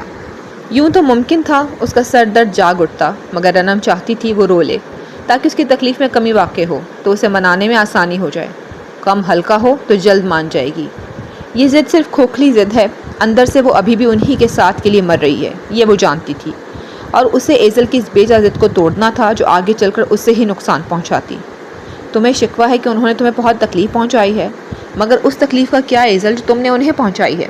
تم نے نہیں دیکھا مگر میں نے دیکھا ہے، وہ شخص تمہارے لیے اپنے رب کے آگے جھک کر زاروں قطار رویا ہے، رات بھر رویا ہے، رب سے تمہاری زندگی مانگنے کی خاطر۔ روتی ہوئی ایزل کو بریک لگی اور وہ متعجب سا چہرہ لیے انم کو دیکھنے لگی۔ اسے وہ صبح یاد آ گئی جب ایسے ہی وہ رب کے حضور گڑ گڑا کر روئے تھے ایزل کے ساتھ کی زیادتی کی معافی مانگنے کے لیے۔ اسے وہ صبح بھی یاد آئی جب اس کے قدموں میں بیٹھ کر اسے معافی کے لیے روئے تھے۔ ہاں، وہ مان سکتی تھی کہ وہ شخص اس کے لیے زاروں قطار رات بھر رویا ہو، اس کی زندگی کی بھیک مانگنے کی خاطر۔ اس کا دل تڑپا تھا یہ جان کر کہ اس شخص نے رات بھر اس کے لیے کتنے آنسو بہائے ہوں گے، کتنے قیمتی موتی بے مول کیے ہوں گے۔ اندازہ ہے اس کی تکلیف کا، جو کہتا رہا کہ مجھ سے بھلے میری زندگی چھین لے مگر میری ایزل کو کچھ مت ہونے دینا، میری سانسیں چھین لے مگر اسے سانسیں بخش دے۔ ان کا کہا حرف بحرف ایزل کے سامنے دہرایا گیا تو وہ اپنے بے اختیار ہوتے آنسوؤں کو روک نہ پائی تھی۔ جتنی بھی ضد دکھا لیتی، جتنا بھی ڈر جاتی، مگر اندر سے تھی تو وہی ایزل جو ہمیشہ اپنے اس محبوب کی تکلیف پہ تڑپ اٹھتی تھی۔ بھلے خود کتنا بھی سوچ لے انہیں تکلیف پہنچانے کا، مگر پہنچا نہیں پاتی تھی کہ انہیں تکلیف میں دیکھ کر برداشت تو خود اس سے نہیں ہوتا تھا۔ سب کے سامنے بنا ڈرے نڈر بن کر بولے کہ وہ بچہ ان کا ہے، چاہتے تو اس وقت چپ بھی رہ سکتے تھے، چھپا سکتے تھے اس حقیقت کو، مگر انہوں نے نہیں چھپایا، اپنے جرم کو بتایا اور قبول کیا، سب کے سامنے اعتراف کیا کہ وہ تم سے بے انتہا پیار کرتے ہیں، نہیں رہ سکتے تمہارے بغیر۔ سب کے سامنے اعتراف کرنے والا منظر انم کی آنکھوں کے سامنے چل اٹھا۔ کیا سچ؟ یہ سب آقا نے کہا، وہ بھی سب کے سامنے؟ ایزل تو ہکا بکا ہی رہ گئی۔ یعنی وہ صرف کھوکھلی باتیں نہیں تھیں کہ میں تمہاری خاطر سچ جاؤں گا، تمہارے لیے سب سے لڑ جاؤں گا، وہ واقعی لڑنے کھڑے ہو گئے تھے۔ ہاں ایزل، صرف یہی نہیں، جب بات تمہاری کردار پہ آئی تو تڑپ اٹھے اور رو رو کر کہا کہ تم بے قصور ہو، تمہارا کوئی قصور نہیں، جو کیا انہوں نے کیا، وہ مجرم ہیں، انہیں دی جائے سزا، انہیں مارا جائے، انہیں برا بھلا کہا جائے، مگر خدا را تمہیں بد کردار نہ کہا جائے، تمہیں غلط نہ سمجھا جائے۔ جس طرح اس نے آغا فارس کا کردار شائستہ کے آگے محفوظ کیا، اسی طرح انہوں نے بھی اس کے کردار پہ ایک انگلی تک اٹھنے نہ دی، اور یہ کوئی بدلہ نہ تھا، بلکہ ایزل واقعی بے قصور تھی، کم از کم ان کی نظر میں تو تھی ہی، اور اگر اس کا قصور ہوتا تو بھی آغا فارس سارا الزام خود پر لے لیتے، مگر اس کی ذات پہ انگلی اٹھنے نہ دیتے۔ انہوں نے ایسا کہا آپی؟ ایزل کا دل یہ جان کر مسرت سے کھلا تھا کہ اس شخص نے اس کے کردار کو کسی صورت گندہ نہ ہونے دیا، ایک حرف تک نہ بولنے دیا، ایک انگلی تک اٹھنے نہ دی، کوئی کچھ کہہ نہ دے اس کے لیے، رو پڑے، خدا کا واسطہ تک دے ڈالا۔ کیا لگتا ہے کہ نہیں کہا ہوگا؟ انم نے الٹا اس سے پوچھا۔ اس سے بھی کہیں زیادہ کہا ہوگا، اتنا تو جانتی ہوں انہیں۔ وہ مان کے ساتھ بولی، اترا کر بولی کہ وہ انہیں جانتی تھی۔ اتنا نہیں بلکہ اتنے سے کہیں زیادہ جانتی ہو تم انہیں، پھر بھی ضد باندھ رکھی ہے۔ جانتی بھی ہو کہ نہ صرف رو رو کر بلکہ تمہارے کردار کو کھرا ثابت کیا، بلکہ اپنے کردار کے گر جانے پہ نہ صرف پھپھو بلکہ بابا کا ہاتھ اٹھتا بھی برداشت کیا۔ کیا؟ یہ سننا تھا کہ بے ساختہ حیرت میں لپٹا لفظ اس کے منہ سے نکلا۔ ہاں، ایک نہیں، چار تھپڑ کھائے ہیں انہوں نے، مگر پھر بھی تمہارے لیے اور اپنے جرم پہ شرمساری لیے کھڑے رہے ان کے سامنے۔ ایک نہیں بلکہ چار تھپڑ۔ ایزل کو لگا جیسے کسی نے وہ 4 تمانچے اسے دے مارے ہوں۔ ایک کے بعد ایک تھپڑ کی آواز اسے اپنے کانوں سے ٹکراتی محسوس ہوئی تو اس نے تکلیف سے بھرتی آنکھوں کو سختی سے میچا۔ وہ ہوش و حواس سے بیگانہ پڑی رہی اور پیچھے وہ شخص اس کے لیے کھڑا اپنے اوپر اپنوں کے ہی وار سہتا رہا۔ یہ کیسے برداشت کرتی وہ؟ کیوں مارا پھپھو اور بابا نے انہیں؟ بابا نے تو آج تک ان پہ ہاتھ اٹھانا تو دور، ان سے اونچی آواز میں بات تک نہیں کی، اور اب ایک کی بجائے 3 تھپڑ۔ بابا نے ایسا کیوں کیا آپ پہ؟ کیوں اٹھایا ان پہ ہاتھ؟ انہیں کوئی حق نہیں پہنچتا کہ وہ آغا پہ ہاتھ اٹھائیں، آپ نے کیوں نہیں روکا؟ اس کی تو جان تڑپی تھی یہ جان کر کہ اس کے آقا کو تھپڑوں سے نوازا گیا۔ میں کیسے روک سکتی تھی بابا کو؟ اور پھر فارس بھی تو ہر ستم سہنے کو تیار کھڑے تھے، پھر میری کیا مجال جو بیچ میں پڑتی؟ انہوں نے جرم کیا تھا تو جرم کی سزا بھی تو بھگتنی تھی نا، وہ بولی۔ جب میں انہیں ان کے جرم کے لیے معاف کر چکی تھی تو پھر بابا نے کیوں سزا دی انہیں؟ اسے اس سب کی کچھ زیادہ ہی تکلیف ہوئی تھی، زیادہ ہی دل کو لگا تھا ان کا آغا فارس پہ ہاتھ اٹھانا، کیونکہ وہ صرف تمہارے ہی نہیں ہم سب کے بھی مجرم تھے، اور تم جانتی نہیں کہ اصل سزا تو ابھی بابا بعد میں انہیں دیں گے، اور میں اس سزا کے سخت خلاف ہوں ایزل۔ وہ آنکھوں میں خوف لیے بولی تو ایزل نے بھی اس کا خوف بھانپتے ہوئے پوچھا، کیسی سزا؟ پہلے ہی دل تھام لیا گیا۔ فارس سے تمہاری قطع تعلقی کی سزا، وہ بولی تو ایزل کو لگا اس سے زیادہ شفاق الفاظ اور کیا ہی ہوں گے۔ اس کا باپ اس کا آغا فارس سے ہر رشتہ، ہر ناتا، ہر تعلق توڑ دینا چاہتا ہے، یہ جان کر اسے کس قدر ٹھیس پہنچی تھی یہ وہ بیان کرنے سے قاصر تھی۔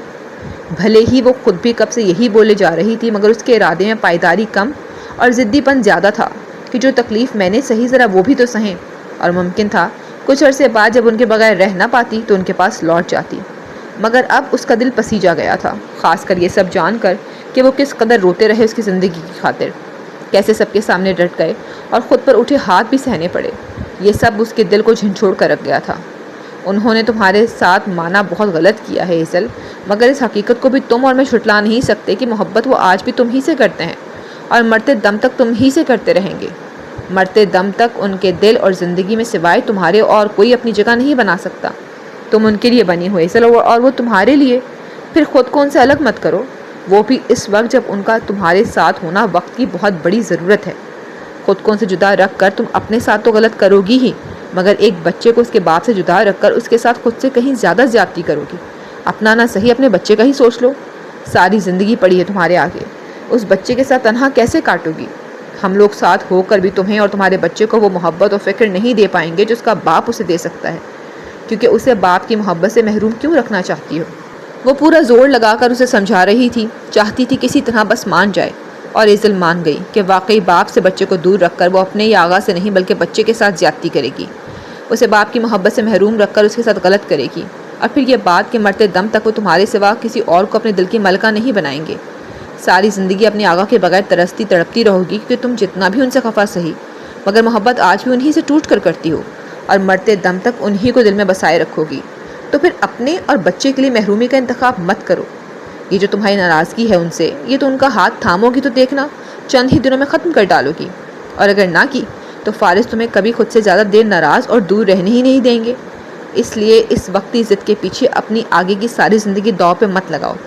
وہ جو خود ایک ضد کے سبب پچھتائی تھی، اب ایزل کو بھی وہی غلطی نہیں کرنے دے سکتی تھی، اور ایزل واقعی سوچ میں ڈوبی ہوئی تھی کہ واقعی وہ اپنی زندگی داؤ پہ لگانے جا رہی تھی۔ اگر اس کی یہ ضد ہے کہ انہیں تڑپانا ہے تو وہ تو ان کے پاس رہ کر بھی وہ تڑپا سکتی تھی، یہ ضد پاس رہ کر بھی پوری کر سکتی تھی۔ اگر اتنا ہی ارادہ تھا ضد کو پورا کرنے کا تو مگر کم از کم دوری والا ظلم تو نہ کرے دونوں کے ساتھ، دونوں نہیں بلکہ تینوں، کیونکہ اب ایک اور جان بھی تو تھی۔ تمہارا یہ ایک غلط فیصلہ تمہیں آئندہ زندگی میں پچھتاووں میں جھونک ڈالے گا۔ فارس تو تمہارے سوا آپ کسی کی طرف نظر اٹھا کر دیکھیں گے بھی نہیں، اور آگے کے چند سالوں تک تو ماما بابا بھی تمہاری شادی کا نہیں سوچیں گے، اور ممکن ہے تب تم اپنے فیصلے پہ پچھتاتے ہوئے ان کی طرف واپس پلٹ جاؤ۔ مگر ایزل جو عزت آج بچائی جا سکتی ہے وہ کل تک تو ہاتھوں سے نکل ہی چکی ہوگی۔ کیسی تلخ حقیقت وہ اسے بتا رہی تھی، جسے جانتے بوجھتے ہوئے ایزل پہلے صرف نظر کرتی رہی، مگر اب انم کا لہجہ بھی اسے خوف دلا رہا تھا آنے والے وقت کا۔ جانتی ہو بابا نے کیا سوچا ہے؟ وہ تمہیں یہاں سے کہیں دور بھیج دیں گے۔ تم ایکسپیکٹ کر رہی ہو یہ کسی کو پتہ نہیں چلنے دیں گے، اور جب بچہ ہو جائے گا تو تب اسے کہاں رکھنا ہے، کیا کرنا ہے، اس بارے میں نہیں سوچا۔ ہو سکتا ہے بچے کو کسی قابل بھروسہ انسان کے ہینڈ اوور کر کے تمہیں واپس لے آئیں۔ میں نہیں جانتی کیا کریں گے کیا نہیں، وہ سب تمہارے لیے بہت تکلیف دہ ہوگا۔ تمہیں اس وقت میں کسی کے ساتھ کی بے حد ضرورت ہے، مگر وہ تمہیں ساتھ نہیں دیں گے۔ مانا وہ تم پہ بھی کوئی انگلی نہیں اٹھنے دینا چاہتے، اس لیے بھی ایسا کریں گے، مگر اپنی بدنامی چھپانے کی خاطر بھی انہیں ایسا کرنا ہی ہوگا۔ یہ انم کیا کہہ رہی تھی؟ کیسی خوفناک باتیں کر رہی تھی، بچے کو لے کر یہاں سے دوری اور پھر اپنا بچہ کسی اور کے سپرد کرنا۔ اس کی روح کام کر رہ گئی۔ نہیں، وہ ایسا نہیں کر سکتی تھی۔ اپنا فیصلہ بدل لو ایزل، ورنہ بہت پچھتاؤ گی۔ سچ کہہ رہی ہوں، صرف پچھتاوا ہے آگے اور کچھ نہیں۔ وہ گزارشانہ لہجے میں بولی تو ایزل اپنی ضد توڑتی اس کی گزارشوں کے آگے ہار مان گئی کہ اس کڑے وقت میں بھی وہ تنہا زندگی نہیں کاٹ سکتی تھی، اور سب سے بڑی بات کہ اس کے باپ نے جو سوچ رکھا تھا وہ ہرگز نہیں کر سکتی تھی۔ مگر آپ ہی میں اپنا فیصلہ بدل لوں گی تو پھر باپ کی ناراضگی کا خدشہ بیچ میں آیا۔ میں تمہیں بابا کے فیصلے کی نظر نہیں ہونے دوں گی، وہ تو باپ ہیں، ایک نہ ایک دن مان جائیں گے، راضی ہو جائیں گے تم سے، مگر تمہیں فارس اور تمہارے بچے کو باپ دوبارہ نہیں ملے گا، یہ یاد رکھنا۔ کچھ الفاظ کتنے شفاق، کتنے اذیتناک ہوتے ہیں نا، جیسے کہ تمہیں دوبارہ فارس اور تمہارے بچے کو باپ نہیں ملے گا۔ کتنا صحیح کہا تھا اس نے۔ ماما بابا تم سے وقتی طور پہ ناراض ضرور ہوں گے، مگر یہ لکھوا لو تم مجھ سے ایزل کہ وہ تمہارے بغیر نہیں رہ پائیں گے۔ وہ ایک دن تمہاری محبت میں کمزور پڑ جائیں گے، اور تب نہ صرف تمہیں بلکہ تمہارے بچے کو بھی سینے سے لگا لیں گے۔ وہ ہمارے ماں باپ ہیں، انہیں ہم سے زیادہ بھلا کون جان سکتا ہے۔ انہوں نے ہم دونوں سے کتنی محبت کی ہے ایزل، ان کی جان بستی ہے ہم میں، خاص کر تم میں۔ میں کبھی کہیں چلی جاتی تھی تو یاد ہے نا کہ کیسے دل لگا رہتا تھا ان کا، مگر جب تم ایک دو دن کے لیے بھی گھر سے غائب ہوتی، کبھی خالہ کی طرف تو کبھی کسی ٹور پہ، تو گھر سونا پڑ جاتا تھا۔ ہر وقت یہی کہتے کہ ہمارے گھر کی رونق غائب ہے، اسے بلاؤ واپس، ہمارا تو دل نہیں لگتا اس کے بغیر۔ تو وہ جو تمہارے بغیر ایک دن بھی نہیں رہ پاتے، وہ ساری عمر بھلا کیسے رہ پائیں گے؟ کبھی بھی نہیں ایزل، مت سوچو ان کا، کیونکہ وہ تمہیں واپس مل جائیں گے، مگر آغا فارس سے دوری بڑھاؤ گی، تمہیں ہمیشہ کے لیے کھو دو گی۔ اپنے ساتھ زیادتی کرو گی، اپنے ساتھ جڑی ننھی جان کے ساتھ اس سے زیادہ کرو گی۔ دونوں پہ رحم کھاؤ اور کر دو فارس کے ساتھ کے لیے، ہاں یہی بہتر فیصلہ ہے تمہارے لیے۔ اس نے ایزل کے چہرے کو ہاتھوں میں بھرتے ہوئے بات کو یہیں پہ اختتام کر دیا۔ ایزل اس کی کسی بھی بات سے اختلاف نہیں کر سکتی تھی، کیونکہ وہ جو بھی کہہ رہی تھی ہمیشہ سے ویسا ہی تو ہوا تھا۔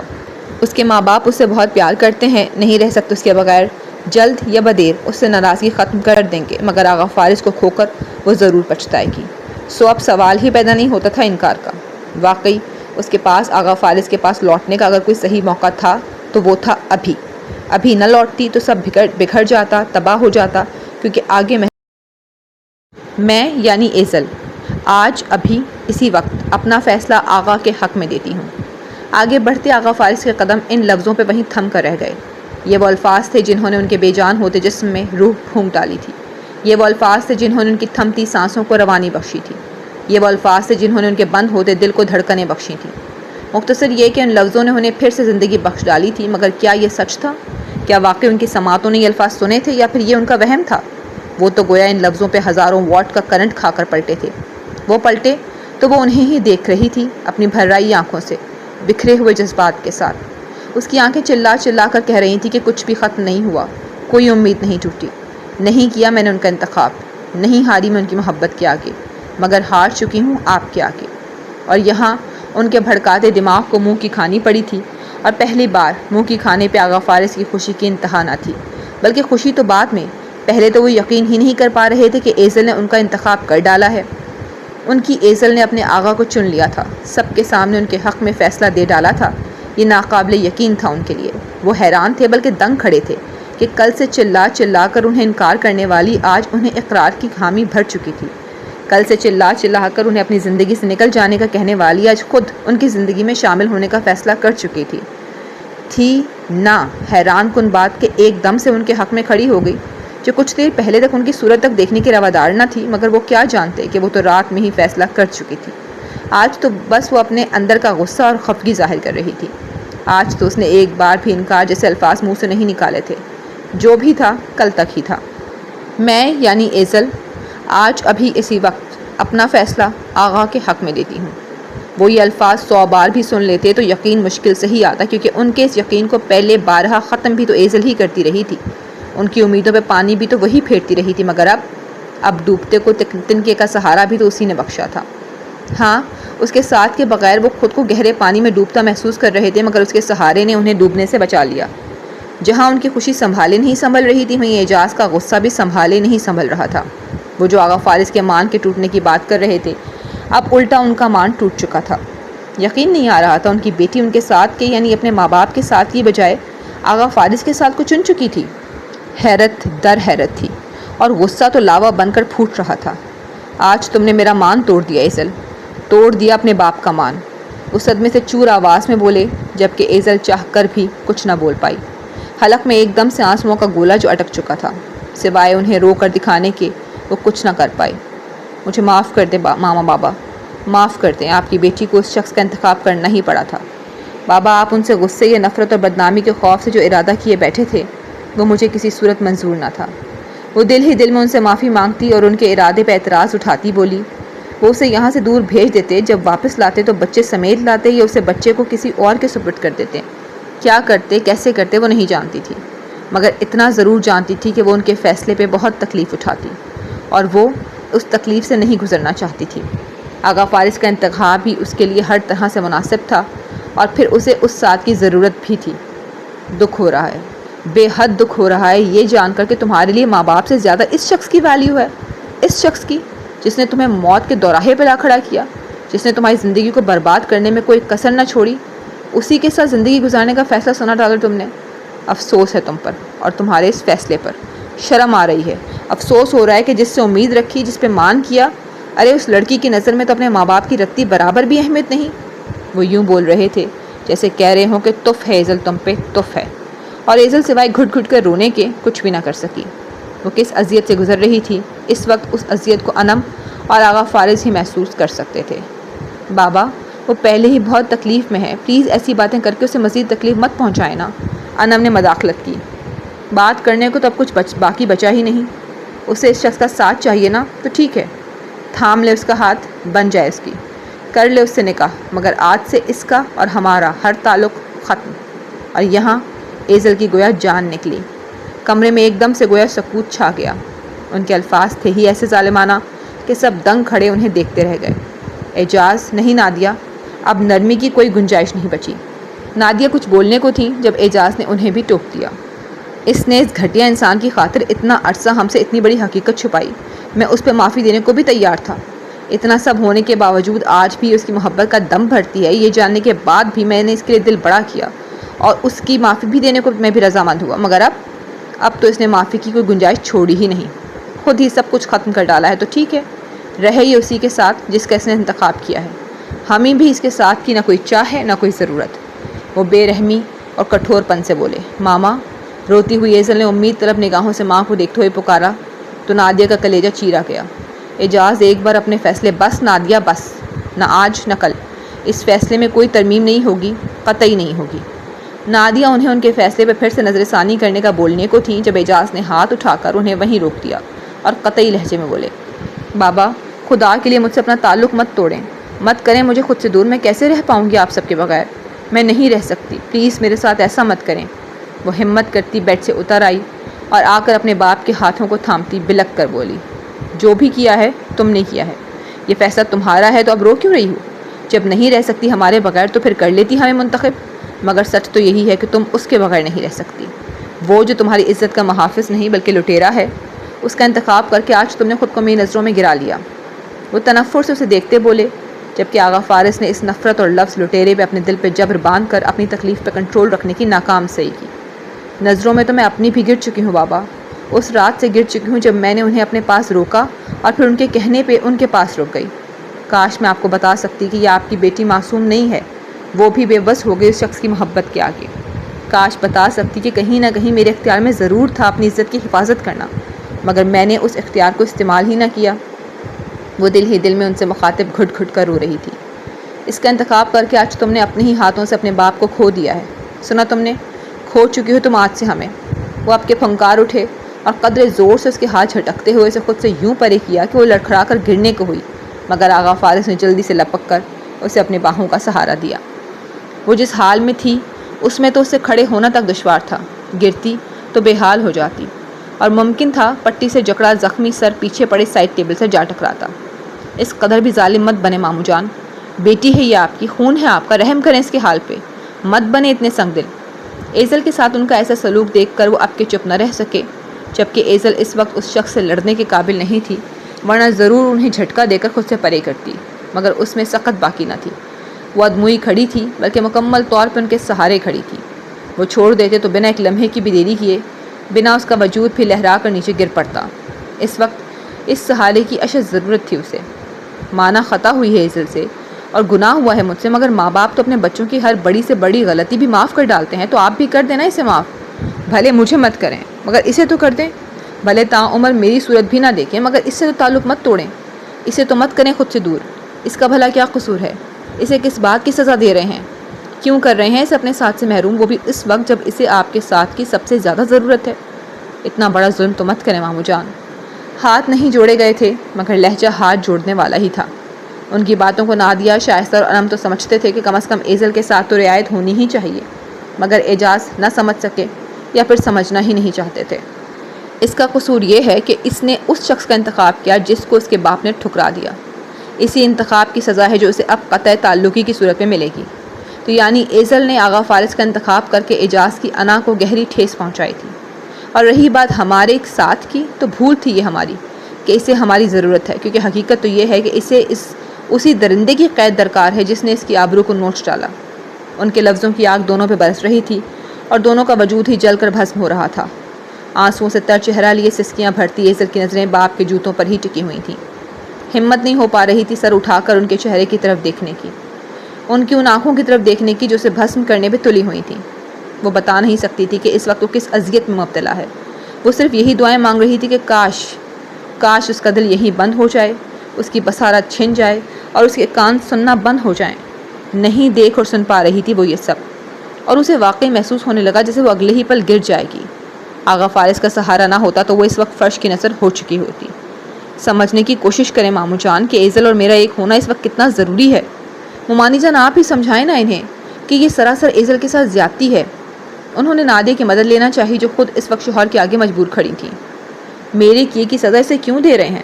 اور اگر آپ کو لگتا ہے کچھ باتوں میں ایزل بھی قصوروار ہے تو اس کا یہ قصور معاف بھی تو ہو سکتا ہے، اس کی غلطی کو فراموش بھی تو کیا جا سکتا ہے، کم از کم اتنا تو دل بڑا کر ہی سکتے ہیں آپ۔ وہ اپنے لیے نہیں بلکہ ایزل کے لیے ان کے سامنے کھڑے تھے، اور جب وہ بول رہے تھے تو ایزل کو بولنے کی بھلا کیا ضرورت تھی؟ کتنی امید لیے کھڑی تھی کہ شاید ان کا کہا سمجھ جائیں، مگر اس کی یہ امید بھی ٹوٹ گئی جب وہ بولے۔ کچھ غلطیاں ناقابل فراموش ہوتی ہیں، اور اگر تمہیں لگتا ہے کہ یہ زیادتی ہے تو پھر زیادتی ہی صحیح، مگر میرا فیصلہ کسی صورت نہیں بدلے گا۔ نہیں ہے یہ آج سے میری بیٹی۔ وہ مستحکم لہجے میں بولے تو آغا فارس نے اب کے لب بستگی اختیار کر لی۔ اس وقت انہوں نے کچھ بھی نہ سننے اور سمجھنے کی قسم کھا رکھی ہے، اور وہ اسے توڑیں گے نہیں۔ ان کے آخری جملے نے تو گویا ایزل کی روح چیر ڈالی۔ اس نے ایک درد بھری سسکی بھری اور تڑپ کر بولی، بابا بہت دشوار ہوا تھا اس لفظ کو منہ سے نکالنا۔ مر گیا تمہارا باپ۔ وہ دھاڑ اٹھے تو ایزل ایک دم سے کانپ کر رہ گئی۔ مر گئے ہم تمہارے لیے اور تم ہمارے لیے۔ تم سے ہمارا ہر ناتا، ہر رشتہ آج اور اسی وقت یہیں پہ ختم۔ اور یہاں ایزل کو لگا جیسے وہ خود بھی یہیں پہ ختم ہو گئی ہو۔ ہر بات، ہر التجا، ہر امید، سب یہیں پہ ختم ہو گئی۔ وہ یہ کیا کہہ رہے تھے؟ ایزل کو ان لفظوں پہ اپنی جان نکلتی محسوس ہوئی۔ اس وقت ایک دم سے اس کی آنکھوں کے سامنے کا منظر دھندلا ہوا تھا۔ اور تم شائستہ، میری ایک بات کان کھول کر سن لو۔ اگر تم اپنے بیٹے کے ساتھ رہنا چاہتی ہو تو اپنے بھائی کو بھول جانا، اور اگر تمہیں بھائی کا رشتہ عزیز ہے تو پھر قسم ہے تمہیں کہ تم آج کے بعد اس سے بلکہ ان دونوں سے کوئی تعلق نہیں رکھو گی۔ پہلے تو ایزل کی جان نکلی تھی، اب تو آغا فارس کا بھی دل بند ہونے کو آیا تھا۔ اس کے ماموں اس سے ماموں ہونے کا حق تو چھین ہی چکے تھے، اب ان سے ان کی ماں بھی چھیننا چاہ رہے تھے۔ شائستہ کے دل پہ بھی گھونسا بجا تھا۔ چلو نادیہ اور انم، اب ہمارا یہاں کوئی کام نہیں ہے، کوئی نہیں ہے ہمارا جس کے لیے یہاں رکا جائے۔ وہ رعبدار آواز میں حکم جھاڑتے بولے اور نادیہ کو تو باقاعدہ ہاتھ پکڑے لے چلے۔ جاتے جاتے بھی وہ ایزل کے دل پہ وار کرنا نہیں بھولے تھے۔ نادیہ بھرائی آنکھوں سے ایزل کو دیکھتی جا رہی تھی، جو حق دق سی دھندلی بصارت سے بس انہیں جاتا دیکھ رہی تھی۔ انم بھی ایزل پہ ایک ترہم بھری نگاہ ڈالے پلٹ گئی، اس اطمینان کے ساتھ کہ ایزل کو سنبھالنے کے لیے یہاں آغا فارس موجود ہیں۔ وہ بھلے ہی اس ساری سچویشن اور باپ کے فیصلے کو لے کر دکھی سہی، مگر ایزل کے فیصلے کو لے کر مطمئن ضرور تھی۔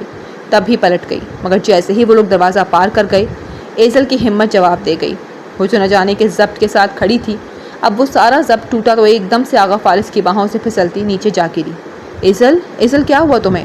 وہ ایک دم سے پریشان ہوتے گھٹنوں کے بل اس کے پاس بیٹھتے اسے تھام گئے۔ سب ختم ہو گیا، سب چلے گئے مجھے چھوڑ کر، سب نے کر دیا مجھے اکیلا۔ وہ بلک بلک کر روتی ماہی ابھی آپ کی مانند جی جان سے تڑپ اٹھی تھی۔ نہیں میری جان، تم اکیلی نہیں ہو، میں ہمیشہ ہوں تمہارے پاس، اور پھر ماما بھی تو ہے نا، وہ اسے شانوں سے تھامتے بولے۔ شائستہ ابھی تک یہیں کھڑی تھیں اور آغا فارس یہی سمجھ بیٹھے کہ وہ بھائی کی بجائے بیٹے کو چن چکی ہیں۔ میں نہیں، صرف تم۔ وہ درستی سے گویا ہوئیں تو ایزل اور آغا فارس دونوں کو دنگ کر گئیں۔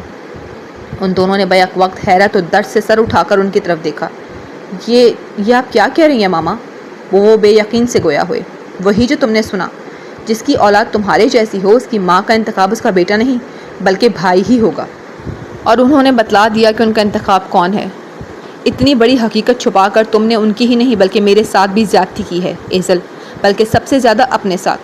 انہوں نے ایزل سے شکوہ کیا۔ ارے اسی وقت سب سچ بتا دیتی تو میں کبھی بھی انم کے ساتھ اس کا نکاح نہ رکھتی۔ تم دونوں کی وجہ سے، صرف تم دونوں کی وجہ سے مجھے اپنے بھائی بھابھی کے سامنے کس قدر شرمندگی اٹھانی پڑی ہے، کچھ اندازہ بھی ہے تم دونوں کو؟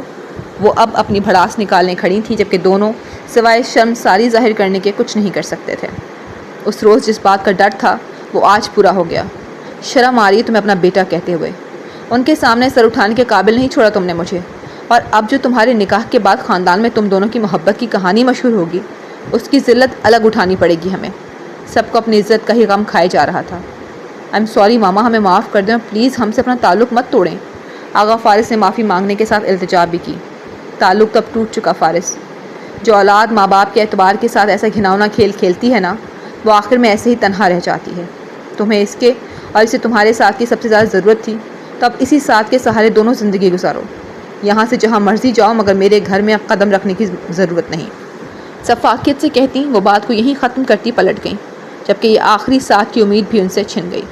دونوں کے لیے ہی دونوں گھروں کے دروازے بند کر دیے گئے تھے۔ ماما آپ ایسا نہیں کر سکتی، آپ کہاں جا رہی ہیں؟ رک جائیں ماما۔ آغا فارس انہیں روکنے کو آگے بڑھے، مگر وہ دروازہ عبور کر چکی تھیں۔ اس سے قبل کہ وہ دروازہ کھولتے، ایزل کے پھوٹ پھوٹ کے رونے کی آواز نے ان کے قدم جکڑ لیے۔ وہ الٹے قدموں واپس مڑے اور اس کے پاس جا بیٹھے۔ پلیز مت رو ایزل، میں ہوں نا تمہارے پاس۔ انہوں نے ٹوٹ کر بکھری ایزل کو اپنے ساتھ لگا کر چپ کروانا شروع کر دیا۔ وہ چلے گئے مجھے چھوڑ کر۔ ماما، بابا، آپ بھی کوئی بھی تو نہیں رکا میرے پاس، سب چلے گئے۔ میں کیسے رہوں گی ان کے بغیر، کیسے رہوں گی؟ ان کے سینے میں منہ چھپائے وہ بس ان کے جانے کا ماتم ہی منا رہی تھی۔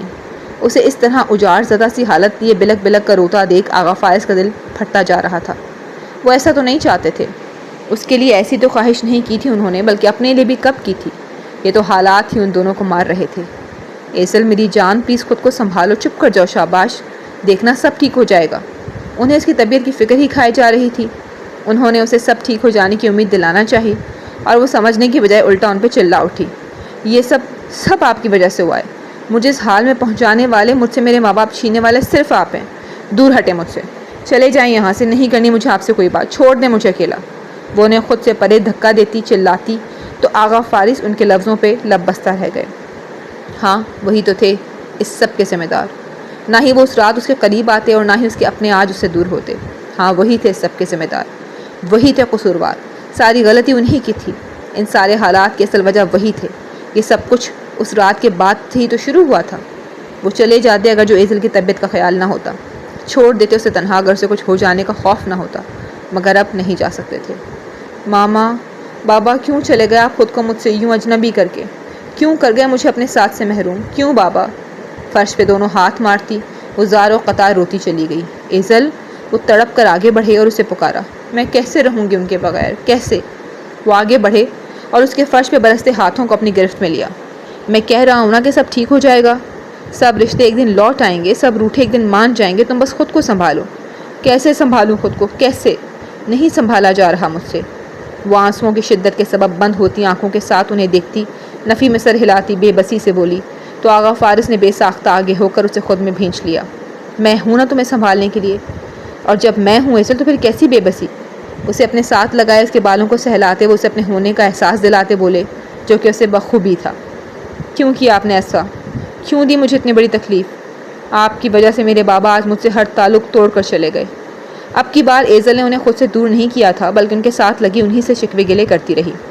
یہ تعلق ضرور بحال ہوگا ایزل، وہ پوری یقین لہجے میں بولے، مگر صرف ایزل کو تسلی دینے کی خاطر، کیونکہ جانتے تو وہ خود بھی نہ تھے کہ یہ تعلق بحال ہوگا یا نہیں۔ آپ بھی یہی کہتی ہیں، لیکن اگر ایسا نہ ہوا تو میں کیا کروں گی؟ میں کیسے سہوں گی ان کی جدائی، کیسے رہوں گی ان سے دور؟ اس کی بات سے آغا فارس یہ تو جان گئے کہ انم نے بھی اسے سمجھایا تھا۔ ٹھیک کہتی ہے وہ، تم کیوں مایوس ہوتی ہو؟ ماں باپ ہیں وہ تمہارے، اپنی بیٹی سے زیادہ دیر لا تعلق نہیں رہ پائیں گے۔ ہر بات پہ امید، ہر بات پہ تسلی۔ اور آپ سے؟ اس نے سر اٹھا کر پوچھا تو وہ اس سوال پہ کوئی جواب نہ دے پائے اور تکلیف سے نظریں پھیر گئے، جبکہ ان کی اس خاموشی پہ ایزل جو لمحے بھر کو چپ کی تھی پھر سے اونچا اونچا رونے لگی، جبکہ وہ بس اسے چپ کروانے کی ہی کوششوں میں لگے رہے۔ جی فرینڈس، تو یہاں پر اختتام پذیر ہوتی ہے ایپیسوڈ 56۔ آپ کو کیسی لگی کمنٹس کر کے ہمیں ضرور بتائیے گا۔ اگلی ایپیسوڈ تک اپنا خیال رکھیے گا۔ اللہ حافظ۔